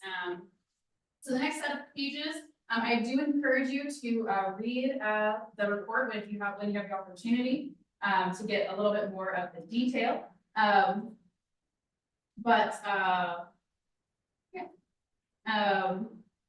So for now, this information was conducted essentially in 2 phases. So the initial phase was an information gathering endeavor, so we could develop a strong baseline knowledge of past information that was already gathered and facilitate an initial planned listening session in February. From that, we established a number of key understandings about what was going to be most important in this work, because we do a lot of it and every process is different. You have to be responsive to the needs of the real participants. So most essentially from this initial listening session, we became confident that in this approach that it needed to focus on the neighbors who have been impacted, that they really had a different experience in this festival, and that's an area that hasn't been explored. We also heard it was going to be essential to focus on concrete options. So that's what you'll be hearing when we get to our neighbor meetings. All of this information from phase 1 was then used to propose an approach for phase 2, in which we conducted those other 3 key engagement activities we talked about. So that's the individual conversation with the decision makers and stakeholders. So you wonderful folks, and of course the impacted neighbors. These conversations validated much of what we had heard in the February meeting, but also importantly helped identify other needs as well as areas of group alignment, which is important to understand. We also worked, as I mentioned, with staff to evaluate the communications in 2023 to assess the strengths and opportunities to improve. And in that work, recognize several improvements that are already underway, as well as several that are planned as part of the refined 2024 roles and operations for Rockville Bucks. Finally, most importantly, we had meetings with the neighbors that have been impacted and given input to the city previously to evaluate the options that were under consideration and presented by the sound engineer. So at this point, I will turn it over to Sia to give a flavor of that conversation. Thank you.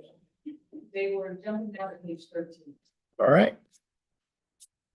And while he gets there, what I want to set up a little bit about the meeting process first and let you know that, as you heard, actually, I think you all talked about the fact that there were 2 meetings in early June.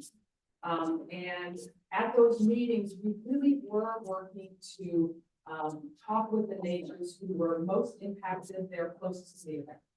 So we had 11 people attend the first meeting, 9 people attended the second. It felt really good that we did get the folks who were closest to the event to really engage in that process. Let's see if they will catch on. Yeah, we really don't get. We did a lot of work in the middle. Yeah, right. So one of the things, what I'm going to do is talk about meeting outcomes. And the sound engineer made reference to the options that they offered. There were 12 of them that they offered in the end. And we are going to give you the final word on what the neighbors felt was most important on those options. Now I will tell you, we kind of did a multi-step process. Throughout the process, there were 3 options that were consistent with the top priorities. And David, you'll just roll down to that 5. Sure. There we go. There were 3 options that were their top priorities.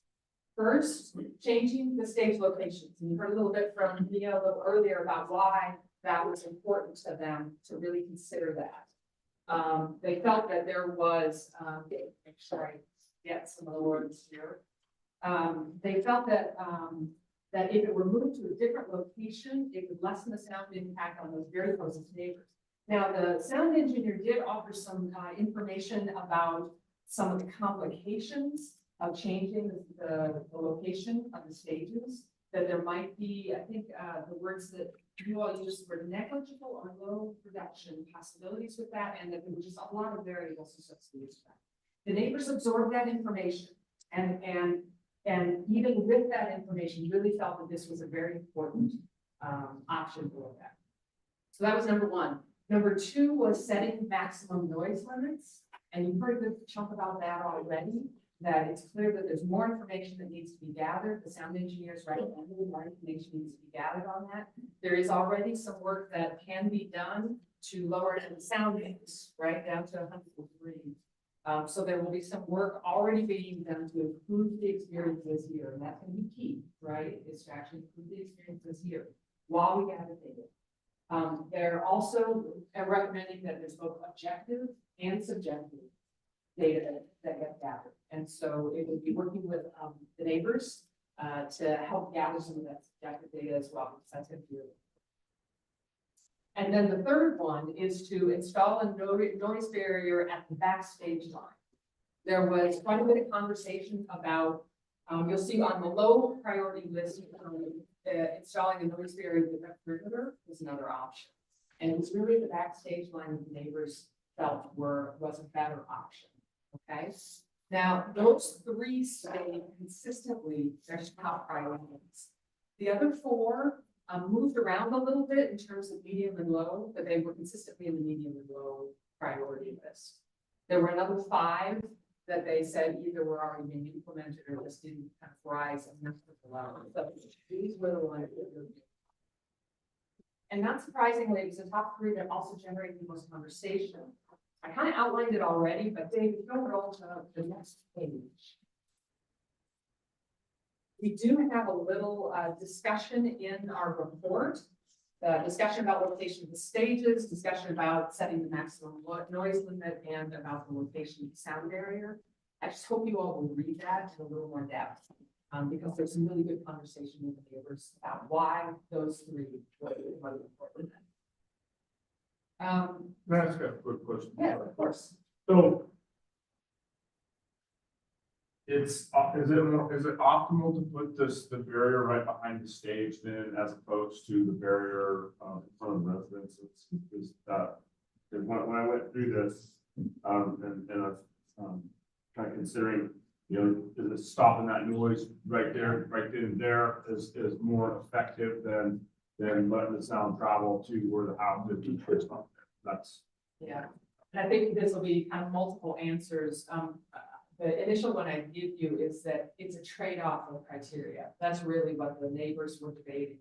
What are the most important pieces in that trade-off? Effectiveness is one of them, and they want to go down. Yeah, so one of the things that the engineer in his introduction, his report, wants to be sort of generally understood is that the effectiveness of the perceived reduction of sound is really done in 2 ways. Either you can hit it immediately at the source of the sound.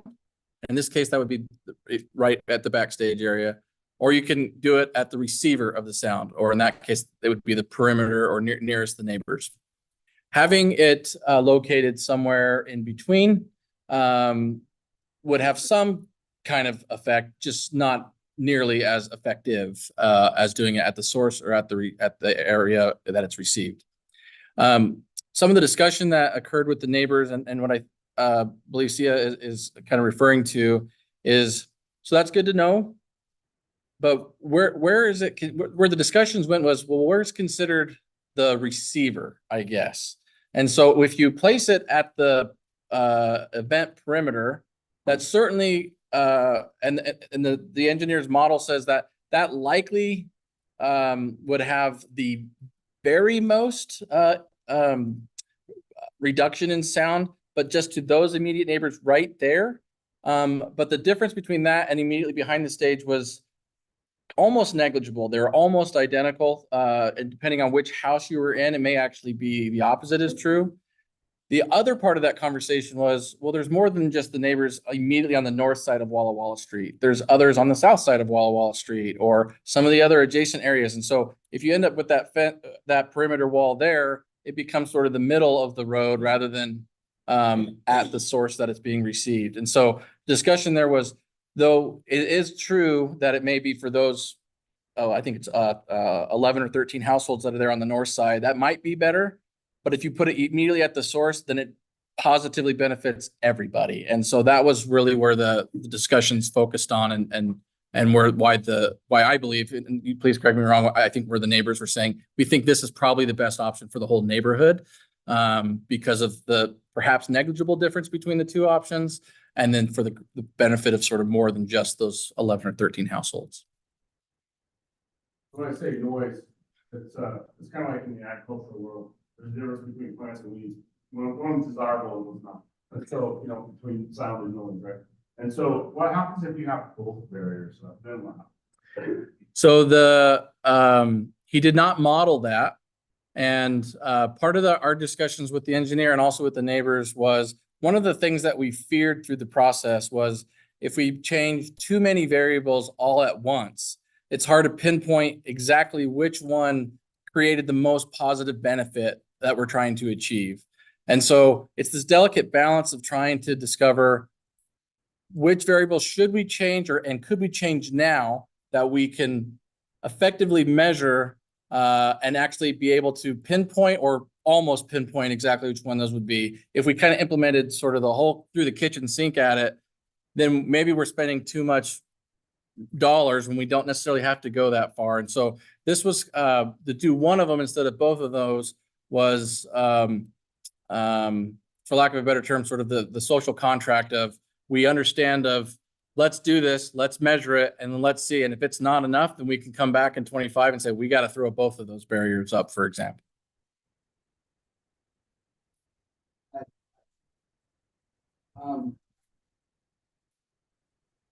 In listening to this, from my background, like many years on the road playing music, played 60 to 70,000 people. Did it for many years. I know the difference between front of house and back. I understand what the sound mitigation is behind the stage. Completely different than out front. So my question is, would we be money ahead? Because right now we're trying to wrangle in the problem. Is there some way that we can design, go back to square one and design the event? Is there a way we can look at the event space that we have and throw out the fact that, you know what, we have to move some utilities, we have to do this. If we're talking about helping our neighbors, the 10 people, 15, I'm gonna say 20 people that were affected and not the 4,000 that enjoyed it, okay? And it impacted people and nobody should be impacted in that way, I get it. But is that something that we do? We go back and say, hey, look, you know, let's redo it. Because ultimately I played festivals one year and I came back and it's completely different the next year because of that. Okay, so are we wagging the tail of the dog or is the dog wagging the tail? So my question is there something that we can do and move forward with that? It's that exact question, I think, was the focus of Perfect. a lot of the neighbor conversation as well, because they really wanted to look at the same thing. I think what I saw in the sound engineer's report was that you are, at least in the short term, trading off one set of problems for another set of problems. And that the question you're asking is really one that's going to take longer term exploration. Sure. So I think that's the kind of thing we're working on right now is what can we do in the short term? What can you all do in the short term that will help mitigate the problems better while you potentially explore some longer term options that are probably more complicated to figure out. Yeah. And Dave, I don't know if you want to add any more to that. Then we've got a little bit more we're going to run through and then leap into, I think, the conversation about next steps. Yeah, I think you did a good summary there, Sia. I think that's part of the reason why you see as a top priority, if you drill down into the conversational level data on Move the Stage, I think what you're getting at is really where a lot of that conversation took place, which was If this whole area was redesigned, the stage moves north, or if it moves northeast, we might be able to achieve a far better outcome. Clearly, if whatever your starting point of sound is, if that's lower, then everything else, it's the domino, is going to be equally lower, right? And so one of the but what the engineer again was looking at is, again, if we know what we have now, we know where things are located now. Now we can collect that data of what this site plan looks like and what we can or cannot achieve in sound reduction. And so we'll know a lot more after we've implemented it, had the event, and have the data. And we'll be able to decide for in 2025 what options might be available to us then. Maybe it's a second barrier wall. Some of the other options in there might be more beneficial as we move on, lowering the speakers, changing the frequency of broadcast. All these kinds of things can come into play. Even the things, instead of having 6 giant speakers, having 12 mini speakers, is that a little bit better? I mean, all those things can be looked at and adjusted, but we have to collect the data to do that. And to Sia's point, what the engineer talked about there was there may be trade-offs. And so maybe we make it better for the immediate and adjacent households on Walla Walla, at the same time making it far worse for the neighbors to the north of the golf course or to the west of the golf course. The likelihood of that is probably low, to be really open, but we just don't know for sure. And so we have what we have, and we have a way to measure it, and we have a way to set it up, and we have a way to determine from what we at least had modeling at the sound mix, and then we can plug in what it actually achieves with these. My question is, here we spent a lot of money hiring these really smart people, and I'm not a smart person. I'm not even going to challenge that stuff. What I'm saying is that if we're going to spend more money on sound barriers, it just makes sense to me as I'm looking at an aerial view. If we move the stage over next to the stage 2, if we were to move that, you're creating space away from the houses on the west. So what I'm trying to say, Counselor, is that the engineer addressed that, and he said that where he is today, he can't make that statement. And so he's saying that without being able to see how the sound is operating during the event and how things are out there, he can't go that far. And he's trying to say that there's because I agree with you, and we had those discussions just anecdotally and just sort of common sense sort of thought. That seems to make a lot of sense. And what he's trying to say in there is that we just don't know, because we'd have to make a decision to move it at some point and then have the event. One of the other things that came up through the discussion with the neighbors was, is there an opportunity to kind of set up sort of pre-testing to test the site and test what we're doing out there. And we could do something, but the challenge there was, will that data set and will that analysis reflect the real world of what actually happens during the event? And the engineer says his level of confidence that it would is pretty low, that it would reflect what is actually happening with the event.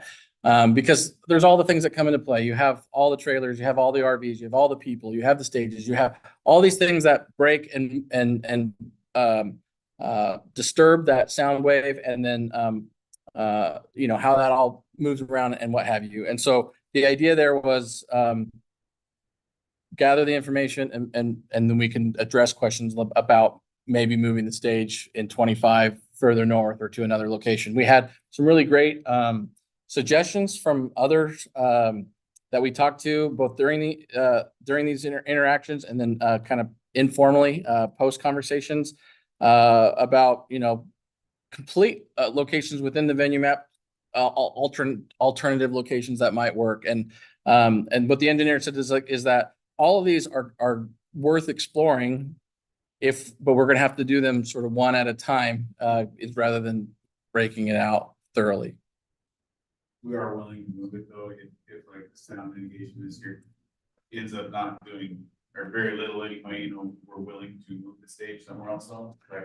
Question's really for you, Counselor. So yeah, so what I can promise you is that staff will take the data that we have from the engineer. We're going to continue to work with the neighbors between now and the event to establish that meaningful subjective criteria. So for example, if the engineer creates data and it says that the dB at the property line, wherever they're going to measure it, is, let's say, 75.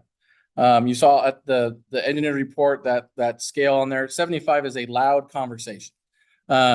If maybe that we would think that's probably okay, but if the subjective criteria, they said, during these times we're looking at 75, it's like it was just too god awfully loud. It's just way too loud. So clearly 75 is more than a loud conversation in this group and in this location, and specifically customized for our event. So we're going to cross-reference subjective and objective data and try to find that balance. And we'll present that information for you. And one of those options that we might be pursuing is, well, maybe we move the stage 100 feet or 200 feet or all the way to the northeast corner or something completely different. So those options are certainly available. Nothing's off the table, I guess, is what I'm trying to say. Another point to this whole thing is, obviously, you have a boom box back in the day.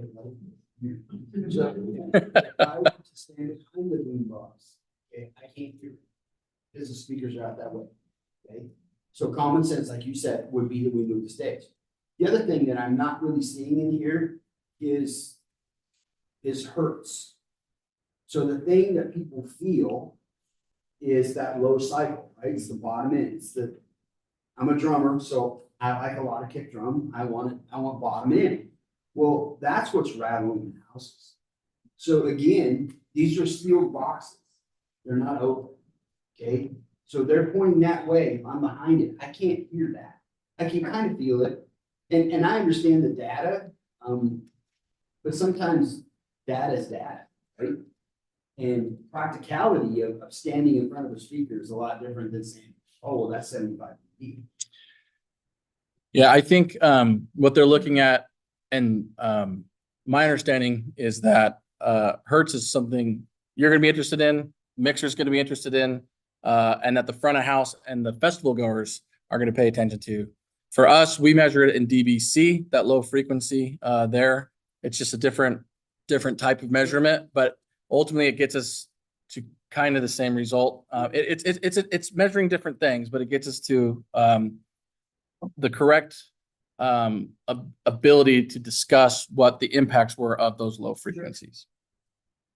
I think that's one of the things you probably saw in the report, was that there was discussion about the sound engineer about recognition that it was those low frequencies that were causing some of the worst kind of qualitative effects for neighbors. And so there were some strategies that they were able to offer, even in the short term, around how they set the sound system. That was going to try to address that. Yeah, and council, I know it's a little unorthodox, but I'd love to engage with the neighbors here too. Just we're having a good conversation, and Mia had a comment. When we had the meetings in June, you said you were going to move forward with looking at what it was going to cost, whether it was doable to do these protections. Have you done that? And do you have an idea of what we're looking at? You're talking about the barriers? Yeah, we do have that information. So when Jensen finishes on their end, I'll be able to get more into the costs of some of these things. Yes. Because that's the initial question. Yeah.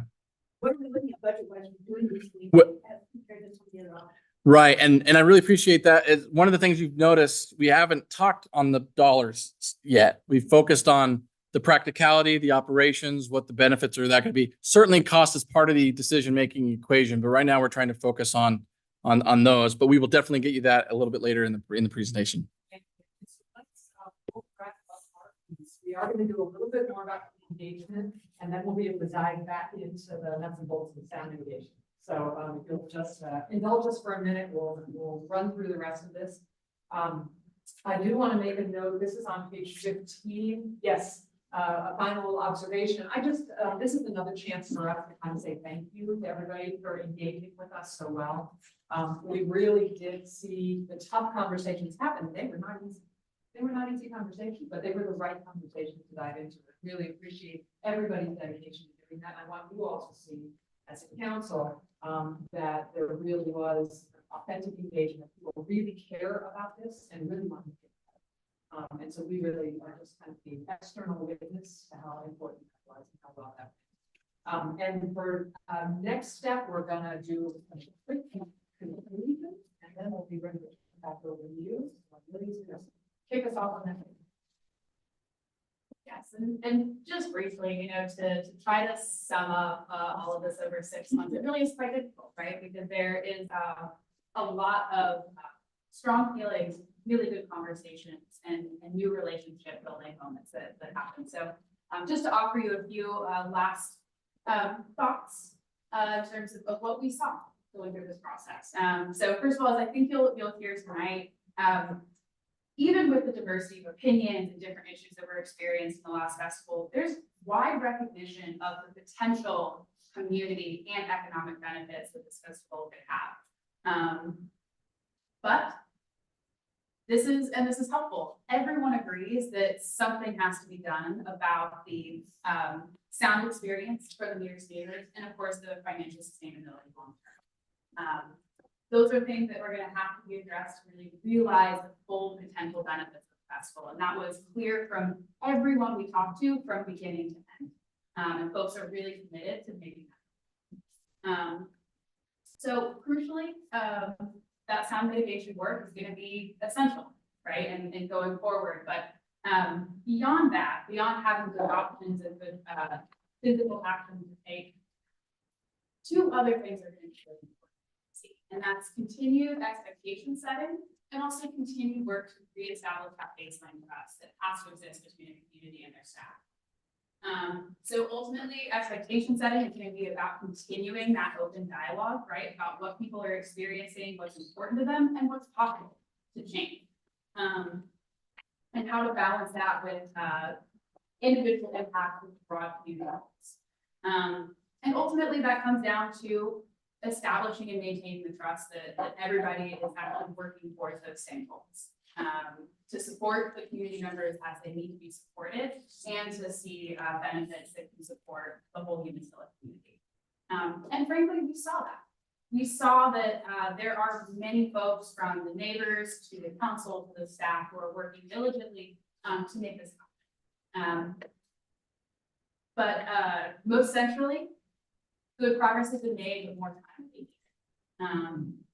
So that's going to look like not only making sure that the implementation moves forward smoothly and it's effectively evaluated, but also that there's effort put into maintaining those ongoing conversations about sound mitigation and continuing to build the neighborhood. Which, speaking of time, folks are really their other final thoughts. And I get to give you the final word before I turn it back over to you. So I want to highlight two things. One, that the kind of road that you all are going through is both exciting, right? The kind of steering that you all have to do for the community, you heard this clearly from all of you all. It's really exciting work. And how do you maintain the community spirit that you all have? And so that's what I see you all trying to do as you navigate Rock the Lock as well. The other is just the difficulty, kind of universal difficulty in terms of citing new events and programs, right? They are always difficult to navigate. And one of the, I think I kind of highlighted two things. We highlighted two things in the report that are really important, and you all have done those two already, acknowledged. One is just making sure that the basic impacts are mitigated to a tolerable level. And so you're working on that. The second one is just giving it time to settle in and get some of the kinks figured out and really make it an important part of the community. And you all have made the decision that acknowledges both of those things. You brought in the sound mitigation and you're giving it 2 years to really work it out. And so I think it's recognition. It's kind of you are instinctively embracing best practice. Just want to acknowledge that. It's been a pleasure to work with you all through this process. We are excited by what you all have stepped into. And we are very impressed actually by what you all have done together. Really well done. And with that, they can turn it back over to you, City Council, Mayor. I know you're still online, even though we can't see you right now. And any questions for us before we turn back over to you? No, I just want to say thank you very much. And I appreciate the fact that you came in from a global view and you really wanted to just create,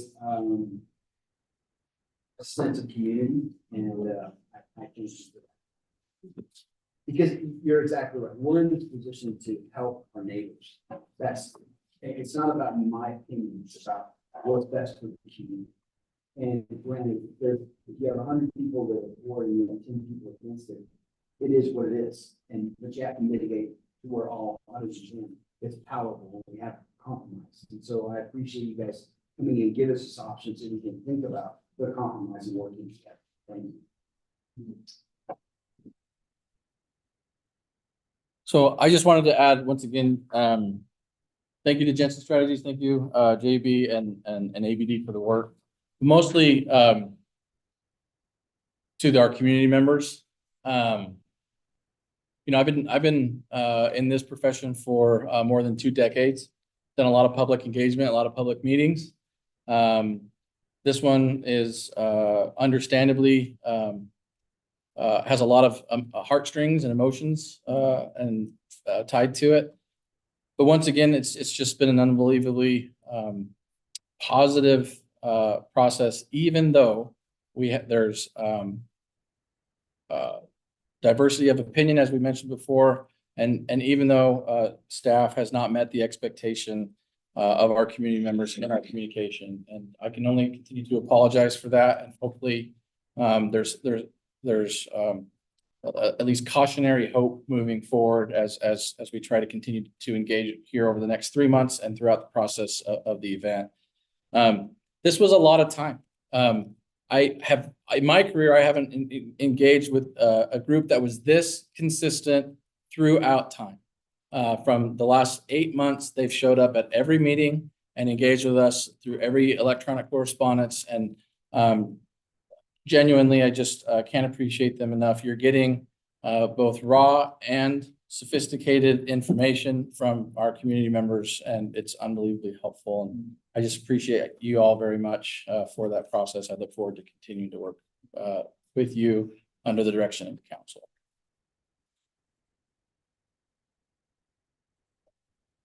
So with that, I have in the report, in the end, there's a recommendation on how we can move forward with this. And so the recommendation that I've provided to you tonight is to adopt the top priority and preference of the neighbors, which is the sound mitigation barrier on the south side, or I'm sorry, immediately behind the stages. So it is on the south side, but immediately behind the stages. So at the source, as close as we can get to the source of that. And then could have us to continue to work with ABD. They're under contract to gather data throughout the event, and then to organize that in a way that's meaningful for all of us later on so that we can review that. And then for us to continue to have the budget and resources for this. Just as a reminder, we adopted in Rock the Lock's budget for this year a $225,000 line item to specifically address sound mitigation, and that does not include our consultants' time. That's a different line item under professional consulting, though it is a cost to Rock the Locks. The 225 is for materials and installation and field implementation. So with that, the sound engineer provided us 2 firms that have, for lack of a better, call this a sound curtain, just makes it easier for the discussion, or a sound barrier, that have the sound barrier. For behind the stage, it needed to be 17 feet tall. And on the perimeter, if we were going to do that, it was going to be 10 feet tall. That has to do again with that line of sight, where the speakers are hung, and how that's sort of that angling downward. So we got quotes for the behind the stage barrier, and right now we're looking at about 90,000 for that barrier, but that's not an all-inclusive price. They do not rent for a week. 30-day rental is their minimum amount. We wouldn't install it that long. We can't install it until the stages go up, but we have to pay for 30 days, whether we use it for 1 day or 30 days. So that comes at 90,000, plus there's delivery fee, and a couple other charges. When it's all said and done, it's about $120,000 when it's all said and done for delivery, installation, and then tear down and send back. So, yeah, I haven't had a chance to really grill this down to Dave yet, so he's hearing some of this for the first time, so apologize for that, but it's just because we've been waiting on quotes and stuff to come back. So with that being said, there's the $90,000 of rental fee hand delivered and then shipped back. There's not a problem. The issue is that that's just the sound curtain. The poles and the pieces that have to go up in order to do the sound curtain have to be engineered. So we'd have to hire our engineering firm to design a pole and a system for it to hang up. Well, the other issue is that has to be put in the ground. And so now you have to have sleeves in the ground. It's a golf course most of the year, so we've got to make it look aesthetically pleasing. It needs to be aesthetically pleasing for the people that are still there. So, when it's up, they don't want to just be looking at a wall, right? And so what the proposal is right now, and some of you may think this is funny, and I'm not being serious, but I am being serious. So the thought is to purchase or rent 22 vans, semi-vans, 53 feet long, and they would then be on the outside as the wall.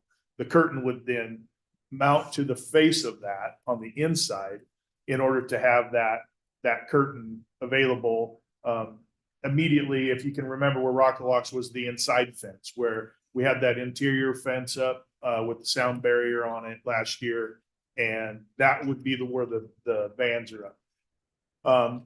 The reason for putting it there, one, it's the most, according to the report, it's the best bang for your buck with knocking down the noise. Two, it's the shortest distance, 1,150 feet. And three, it keeps the golf course accessible, the view accessible for the people that are living there. They don't have this giant wall right in front of their property. They have the grass area out, and that would be one way of doing it. And so the nice part about that is we can borrow the vans. We're working on that right now for a cost. They would come in, they would set those vans up. We would then mount those to the face of the vans, and then we would take that down and we could send it back. The cost, they gave us three different options. The highest number to buy them ourselves to keep them. The best curtain that they claim is their best curtain would be about $225,000. The second version is about $175,000, and the third version is about $150,000. So it's a difference in thickness and basically how much noise it knocks down. So with that, including the van depth, we think we could get a pretty good result out of it. And so that's where we're at. Dave hasn't had a chance. I haven't had a chance to debrief him. He's hearing all this for the first time. So it's just one way of doing it. The other way would be something we'd have to put in the ground and take out of the ground every year. It doesn't make a lot of sense to me. And I don't think it would be a lot of sense to you guys that we would do that. So my question is, if we do put the sound curtain up, maybe they know, what is the dB drop? So they had in the report, depending, they modeled it at, I can't remember if it was 4 or 5 different households. And it ranges anywhere from essentially 0, but that was very few. I think it was up to 7 dB, or maybe it was 10, and one house even showed a reduction of 10 dB. And so, and if you go back to what Justin showed you, so I'm a Southern California kid, is where I was born and raised, and so we have earthquakes all the time. So the Richter scale is what I'm familiar with. A 4.0 earthquake is not a 5.0, is not a 6.0. That one difference, it's an exponential curve. So the dB is sort of the same thing. A reduction from 100 to 90 is really significant. From 90 to 80 is still very significant, but not as much as from 100 to 90, and so on and so forth. So the sliding scale. So it's a sliding scale. So to put that up and to have up to 10 from immediately from the stage is rather significant at that site. And so some of the other reductions that we could see that we are anticipating implementing here too will get you, they're negligible. It's 1 to 3 is what they put in there, but some of those changes we're going to be implementing 4 or 5 of those. And so when you talk about the sound barrier and some of these other sort of ticky-tacky things, we might be able to get to maybe as much as 15. We just don't know, but it's going to be a range. what I expressed to the neighborhood group is, we are confident that the sound level that they will experience in their house will be better than 2023. We just don't know how much better it's going to be, and it will vary based upon where their house is located and which stage is performing at each time, because there's going to be a little bit of difference just because of where the sound originates from. We talked about base trash. I don't believe so. Not that I recall.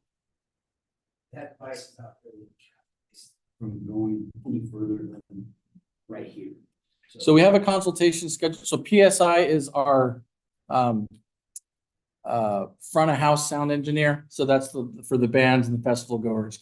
There's a consultation between PSI and ABD scheduled for next month in August, to see what other things we might be able to implement, quite literally on the stage, under the stage, above the stage, those kinds of things too. But again, we're also trying to make sure that we're not changing too many variables all at once, so that we can make sure that we can pinpoint as best as we can which element of reduction was the most effective. So that was right in my head. So we're willing to spend $120,000 on something that may or may not work. When reality, what would it cost us to move the stage? I don't know the answer to that. I can tell you that if you're installing all new utilities again, that was more than that. That was close to $250,000 investment last year to install those utilities. So you have voltage drop every 400 feet from the panel. And so, and then of course you're looking at three-phase, geez, I don't know what the gauge of those wires are and that range and things like that. So then you're looking at voltage issues, number one, and then you're looking at just the material alone in cords and whatever, just to manage that. Then we're running into operational issues with OSHA and so on, with tripping hazards and all those other kinds of things that come into play as you continue to move that. But that doesn't mean, that being said, now that it's there, the distance that a new pole is significantly less than this original pole would be. So if we were to move it, a couple hundred feet, for example, that would be significantly less than the 1,000 feet that it took us to bring it in from Cowlitz Road. So, so there's two panels basically set up, two services. Are they weird? No. Well, no. There's twice as much power at the main stage than there is at that second stage. Yeah. And then there's half as much power from the second stage on the two perimeter panels that are there.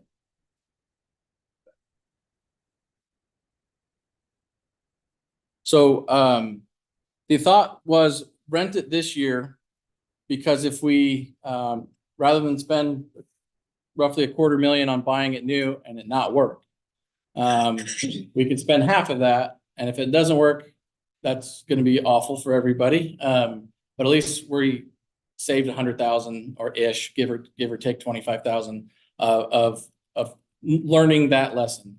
And so the thought there is that there's inherent financial risk associated with owning something that may not actually be beneficial for us as we move on. So unfortunately, we kind of got to rent the car before we buy it and decide if that's the one we want to buy.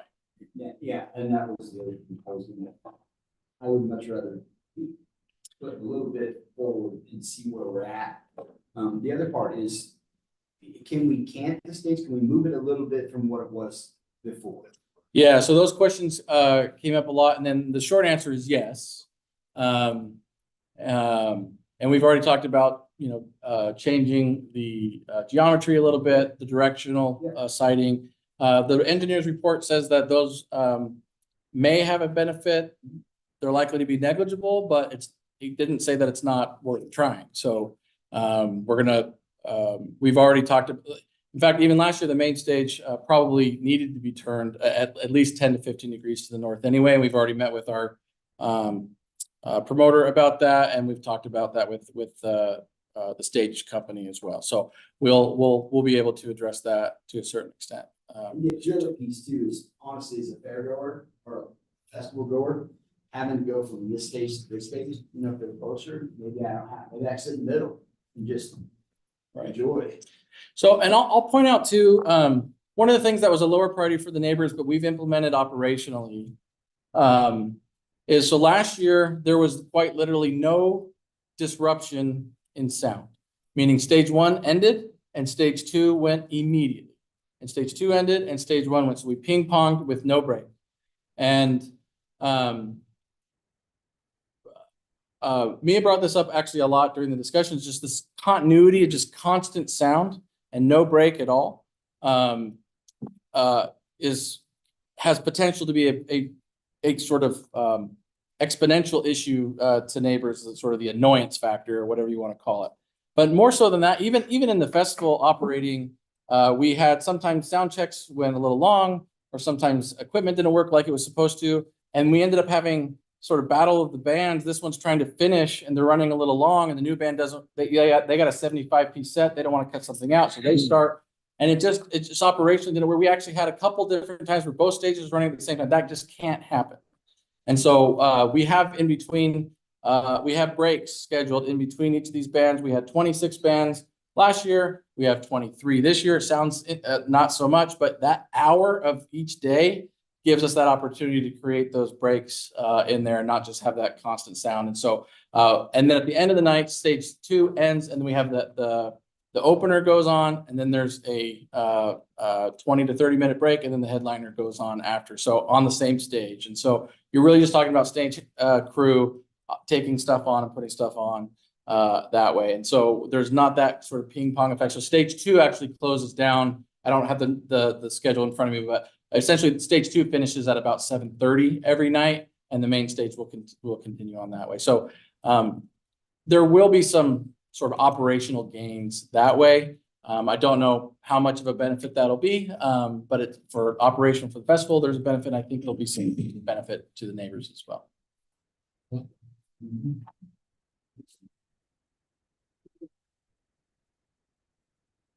Yeah. So when there was talk to the side about putting in trailers and then the barrier. So is it gonna be an enclosed trailer because they do carry sale? Yeah, so They're empty. They're van trailers. And so the basically the trailer, the only thing we're using it for is a prop. Is to hold that up, that sound. More vibration. Yeah, so what I'll say is we have to explore it. And so we'll work with JEB, we'll work with ABD about what will be the best way to implement those. We have to balance exactly if there's going to be a negative impact to that sound barrier. Although it would be on the neighbor side, so meaning that curtain would still be on, hopefully, receive the best sound reduction, because it's going to be the first thing that noise hits is that curtain. Right, but so we'll look at ways in which, because we have to meet, because it's 17 feet tall, which is quite tall. Yeah, so one of the things we're looking at is these panels on these curtains typically come in like either 8 foot or 7 foot sections. And so one of the things we're going to have to do is to work to get some of the speaker, we got to work with PSI to get that speaker down at least a foot just to meet some of those, just the standard size of those curtains and panels. So we'll do that. But but we have to meet all those public safety issues. If we have wind, they have to meet those hurricane wind ratings and that sort of thing. So whether it's vans and trailers or ecology blocks or something like that, but then we have to weigh those versus set an ecology block there and you run a guy wire and you tether that down to meet the wind rating. What is the impact of the golf course if we absolutely if that block sits there for 10 days, is it going to kill whatever's underneath it? And maybe the answer to that is yes. And it's okay. We can come in. It's the fall. It's Kentucky bluegrass. The best time to germinate that is in October. And so you could turn right around, rake it out, put down some grass and seed, and maybe it's okay. Did they talk about using scaffolding for that? That's what we was talking with Justin on the phone. The scaffolding. Yeah, that's typically that I've seen. It is. It all has to be engineered. It has to be OSHA approved, and we have 90 days. Yeah. So we're looking at mitigation, things that we can do to eliminate that. Yeah, I mean, they have sound scaffolding at those fairs. Yeah. I mean, to me, that. And it's as you probably know, so those are all union shop outfits that come in, set those things up, and they work off their their scale and what they have, which is, in fact, that's a benefit. That means that a lot of that work has been done for us to help streamline that moving forward. And so we'll work closely with them. The issue with this is the manufacturer and they'll sell, but there are firms out there that are mostly staging companies that can maybe install things. Like we have to explore that further, but I think that there is likely union outfits out there that we can work with. Yeah, Tom Fatier, the guy from it's the same guy at Tri-Cities that we used last year. Yeah. So in the recommendation from staff was to put in this barrier immediately behind the stages. Continue to work with ABD and the neighbors, and to continue to work with the funding that we have. If we go through this process and we find that 225 was a budgetary number, and we just didn't know what we didn't know. This was numbers that we built in February and March, and we adopted last month in our budget. If we need more budget to get to what we actually need to implement out there, I'll be coming back to you quickly with that as soon as we have that information, asking for more money. Is on one of the walls of the original setup where it has the pole set into the ground, is the pole being in the ground, like, does it have anything to do with the sound mitigation itself?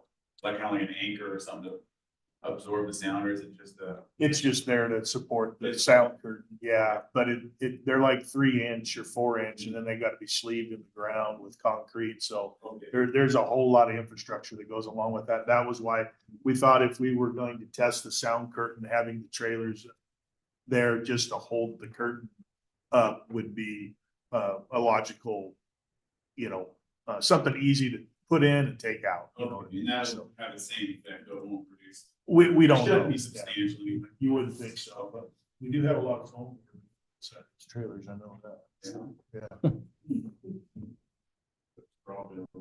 Yeah. So the golf course said it's probably all cause problems with the grass. Well, he's saying put it in the van itself, yeah. We'll work through that process. Not sure how it will be installed right now, but we'll get it installed. Is, where you give out the tickets to the residents. And this is my opinion only, is that maybe the people most impacted should be able to sell their tickets. So that they could go get a room, something else.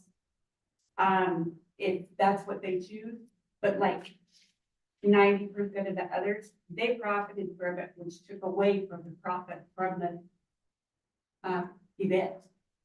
Yeah, so I'll say this, we, one of the options that were initially explored from the sound engineer is sort of the tree falling in the forest analogy. If the tree falls, nobody's there to hear it, doesn't make a sound. So the idea here is if neighbors go away, and Sherry mentioned maybe 402 Wallow might be able to do that, or others. That's certainly an option for some of the neighbors that are there. But I think what the neighbors there in this cohort mostly discussed was the right to quiet enjoyment of their home. So that is an option, and it's certainly one that some are interested in. Others, and Mia did a really good job of talking about why that may not be an option for someone like her, or maybe for others. And so I agree with you. It's certainly on sort of the charcuterie board of options of sound mitigation strategies. Well, and kind of just sound, because like I got free tickets, okay, because of where I live. I utilized one. I didn't want to profit from it because I wanted the profits to go back into the community and the event. There were so many people that sold their tickets and stayed home. Yeah, so this year we've done it. So this year, I don't know if we'll have that problem because we've, this year, tickets are available to residents at half price. We're not giving out free tickets to residents this year, so it's all half. You get 2 free tickets and up to 4. So yeah, so you're within the 600, so you're correct. So this group of neighbors, I think it was, Deschutes was the street and sent it over to the east. You're right, it's a different offer, that there were options for that. I just We want to see people not profit from it and let it go back in, so you have the money to do the adjustments as you need. I think that's certainly worth further discussion and exploration, for sure. But I think what we're trying to say here, or what I'm trying to say here, is that we're really trying to focus on this issue of sound and what we can do with this. There are definitely other options there as well that we can offer to folks. So that, council, what we're looking for is some kind of motion on direction from staff. We have budget authority, we have the 225, and so now I'm kind of looking for the policy decision here on what would you like us to implement here. As Scott said, we have 93 days until Rock the Locks begins. And we want to make sure that we are implementing these best strategies. And the biggest one here, certainly one of the most, that's going to be the most expensive for us, is this barrier wall. And staff is recommending that we follow the lead of the neighbors and make that purchase and work to get that installed, as well as the implementation of other strategies that are in the engineer's report that we can do in this year in 2024. Okay, council, at this time, is there any other questions? No, I think I probably did most of the talking, and I apologize. No, you're good. This is what we're here for. I really support where we're going. The biggest thing is I want the community members to know that we're doing what we can to help. Because I don't want you guys thinking that you're not being heard. That's the worst thing in the world. We do hear you. We want to find a compromise in there. And it has to be amiable for both of us, right? So we understand that you're giving up a little bit of time and it's going to be uncomfortable. 3 days. We want to do everything, especially, I can only speak for me. I want to do everything I can to help you mitigate through this, because I get it, that I don't want you to have a bad experience. Nobody should. So I personally, I support it 100%. You should be able to live in your own home in peace and harmony, you know? Yeah. And just know and the biggest thing is, you understand it's gonna be uncomfortable anyways, but I want you to know, first of all, we're gonna do everything we can to help. Whatever it is, we want to be able to find something that's a solution that's gonna help our community and also mitigate what you guys are going to, because that. I apologize. We all want the same thing. Yeah, exactly. It's all good.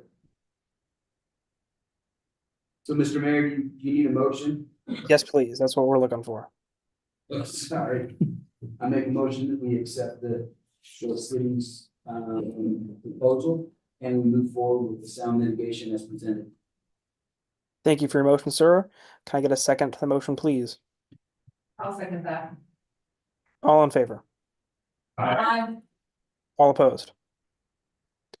The ayes have it. Thank you guys for a very good conversation, and thank you to Jensen Strategies and all the engineers that worked really hard on this, and thank you to the council for your insight, and look forward to further conversations and trying to make sure this gets resolved for everyone. Okay, moving on to 9.3, the adoption of ordinance number 871. So we've discussed this several times with council before. We read it last week. If you have other additional questions, Brandon is available, standing by. Otherwise, just need a motion. Okay. Council, any questions on this? Okay, council, we're looking for a motion.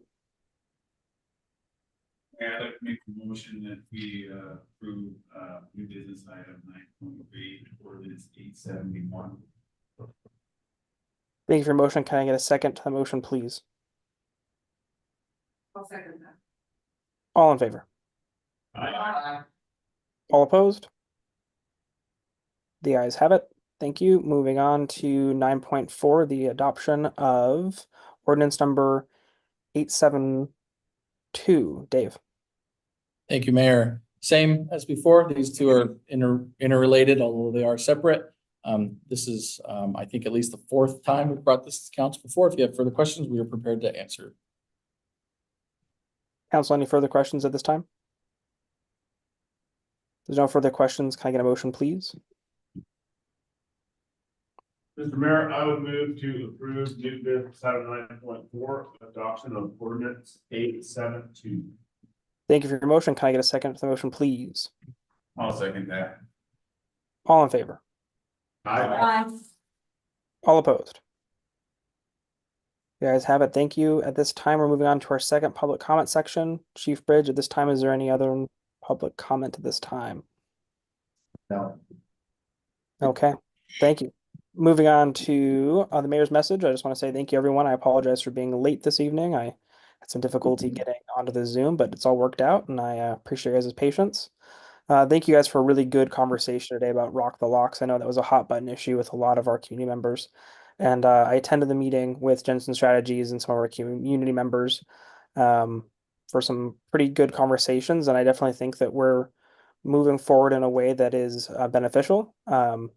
Definitely one of those things that's we're going to try to make this right for as many people as possible. And it sounds like we're moving forward in a good and positive way. And I want to say thank you to all the city staff and thank you to the council, and thank you especially to the community members who gave up a lot of their evenings and a lot of their time to ensuring that we have a good understanding of what's important to them and what's valuable and how this actually impacts them directly in their homes. And I appreciate that greatly.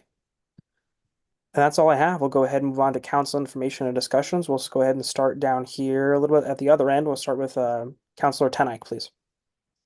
Thank you, Mr. Mayor. Hey, I've got a quick question for you. Your background indicates that you're in the land that the sun never sets and the wind never blows. That's pretty close. Yeah, I'm a little farther north than usual. I'm about 50 miles north of Spokane. So it's a beautiful country up here for sure. Excellent. So I just wanted to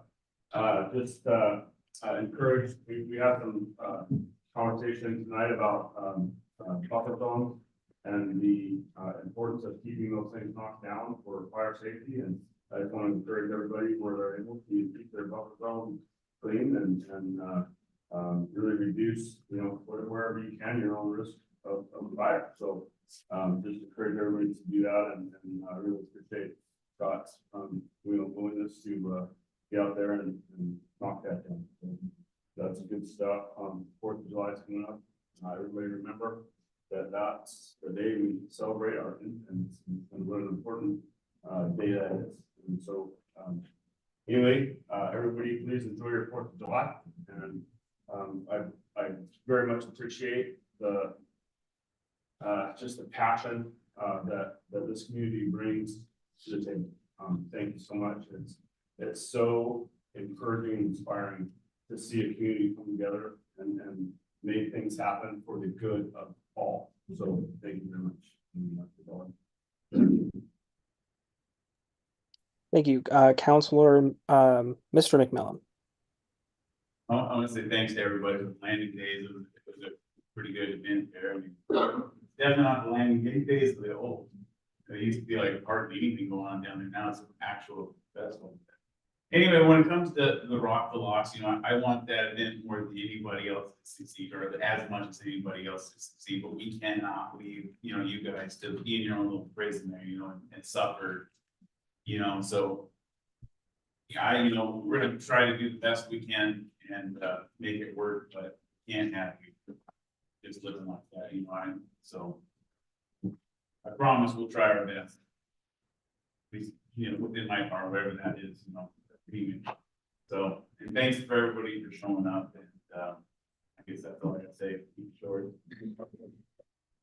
Thank you, Councilmember Wheeler. Thank you. I just actually remembered the 90 days, so totally agree with what's been stated already. It was such a great event. My kids loved it. I felt like we spent more and more time every year down there playing more. I was curious though, because we were sitting at the little roller coaster thing stuff, which I love. You guys playing the shade. I think you really heard that. One, it was really loud to kind of hear the kids around the concert area. But 2, it also was just nicer for the kids to enjoy it a little more in the shade. But we were sitting there and there were several parents that were coming over, and the kids were like, I want to do this, I want to do this. And they look at us and they're like, where do we pay when the kids leave? Is there any way that maybe in the future we could have something that says these are free roller coasters? Because everyone was ecstatic. You would want to ride, Dennis? Is that? Maybe we'll charge next year. Absolutely. Every year we make improvements to the operations of the event and try to get it out so we'll do upfront communication and we'll have on-site signage as well. We can definitely do that. Yeah, like the amount of people that were said it, I was like, this is great. I can be the messenger for this right now. This is awesome.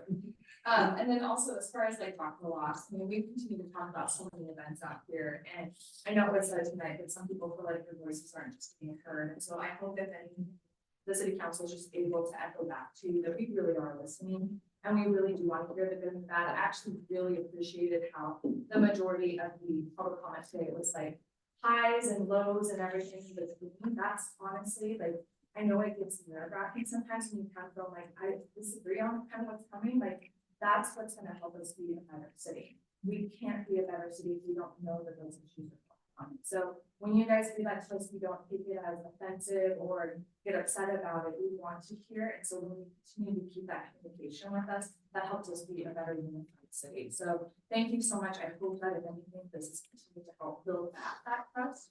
I don't know if we've got a long ways to go where we're at with that, but if it's continuing to help us, that will allow us to.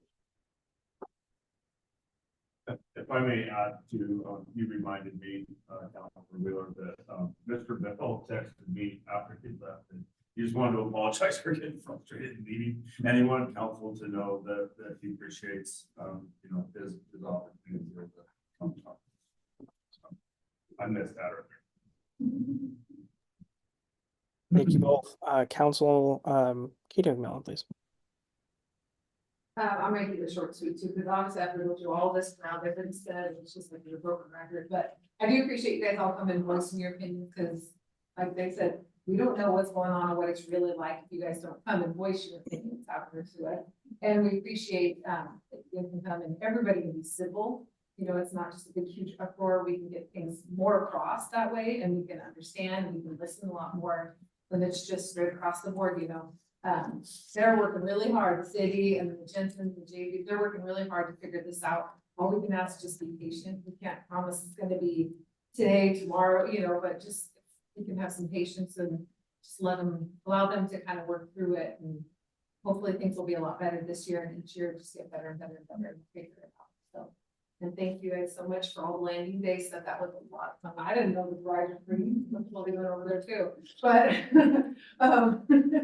but no, my kids always love the boat rides, and my son actually just go fishing through the whole entire thing. So, but it's so much fun just taking your family and having something to do out there and stuff. So we appreciate all the hard work that you guys go through, especially when it's hot and everything. You guys, that is not unnoticed, believe me. So thank you guys so much. So, have a good one. Thank you. Councilor DeFluff. So thank you for the report on the golf course. It's looking better than it's ever.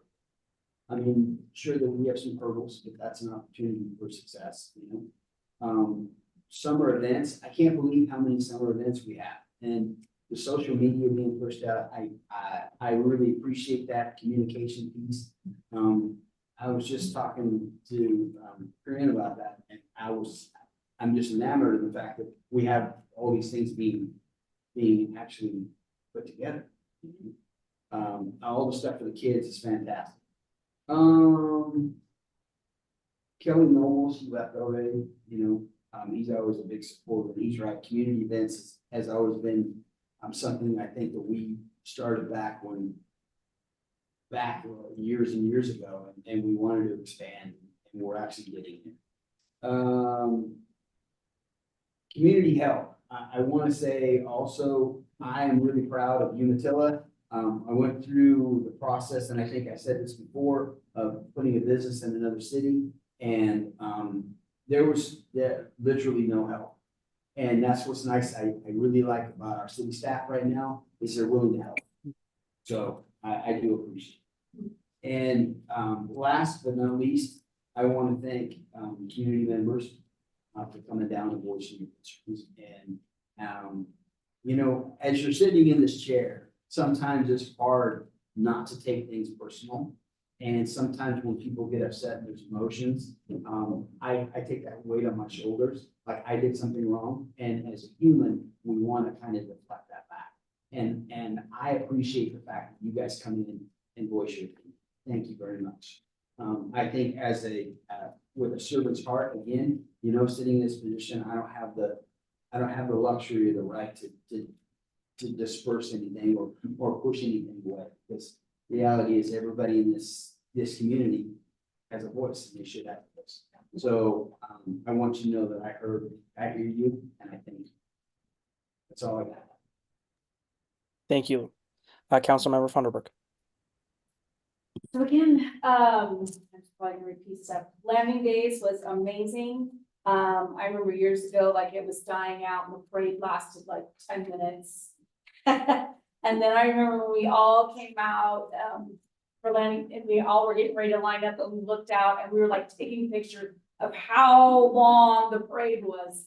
And that was such a fabulous moment, just seeing how many people. And then when I drove down to go help at landing days and seeing all the parking lot full and all the, it was just like, I was so full of pride. And I appreciate, I want to thank, I worked at the Elephant Ear booth for my school, and I just, thank Chief Bridges and David for rides in the little quads, because that was very hot to walk. And you guys helped me out with that. I appreciate that. And let's go my whole list here. It's all getting repeated. Yes, I just appreciate this citizens coming to us. And I appreciate how you are also, it's not so heated anymore. I mean, it is, you're passionate, but you're also like, able to say, there is good. And so we appreciate that. So it's, because I always felt like it was us against you, or like, and I don't feel that anymore. There was great work done to bring us all together and realize we're all part of this together, and it's not us against you. We are all in this together. So that's pretty much it. Thank you. Thank you very much, Council. At this time, we are looking for a motion to adjourn. Mayor, I'd like to make a motion to adjourn this meeting. Thank you. Can I get a second with the motion, please? I'll be happy to second it. All in favor? All opposed? The ayes have it. Thank you, everyone. Have a phenomenal evening, and good to see everyone here. Have a safe 4th of July. Bye. Thank you.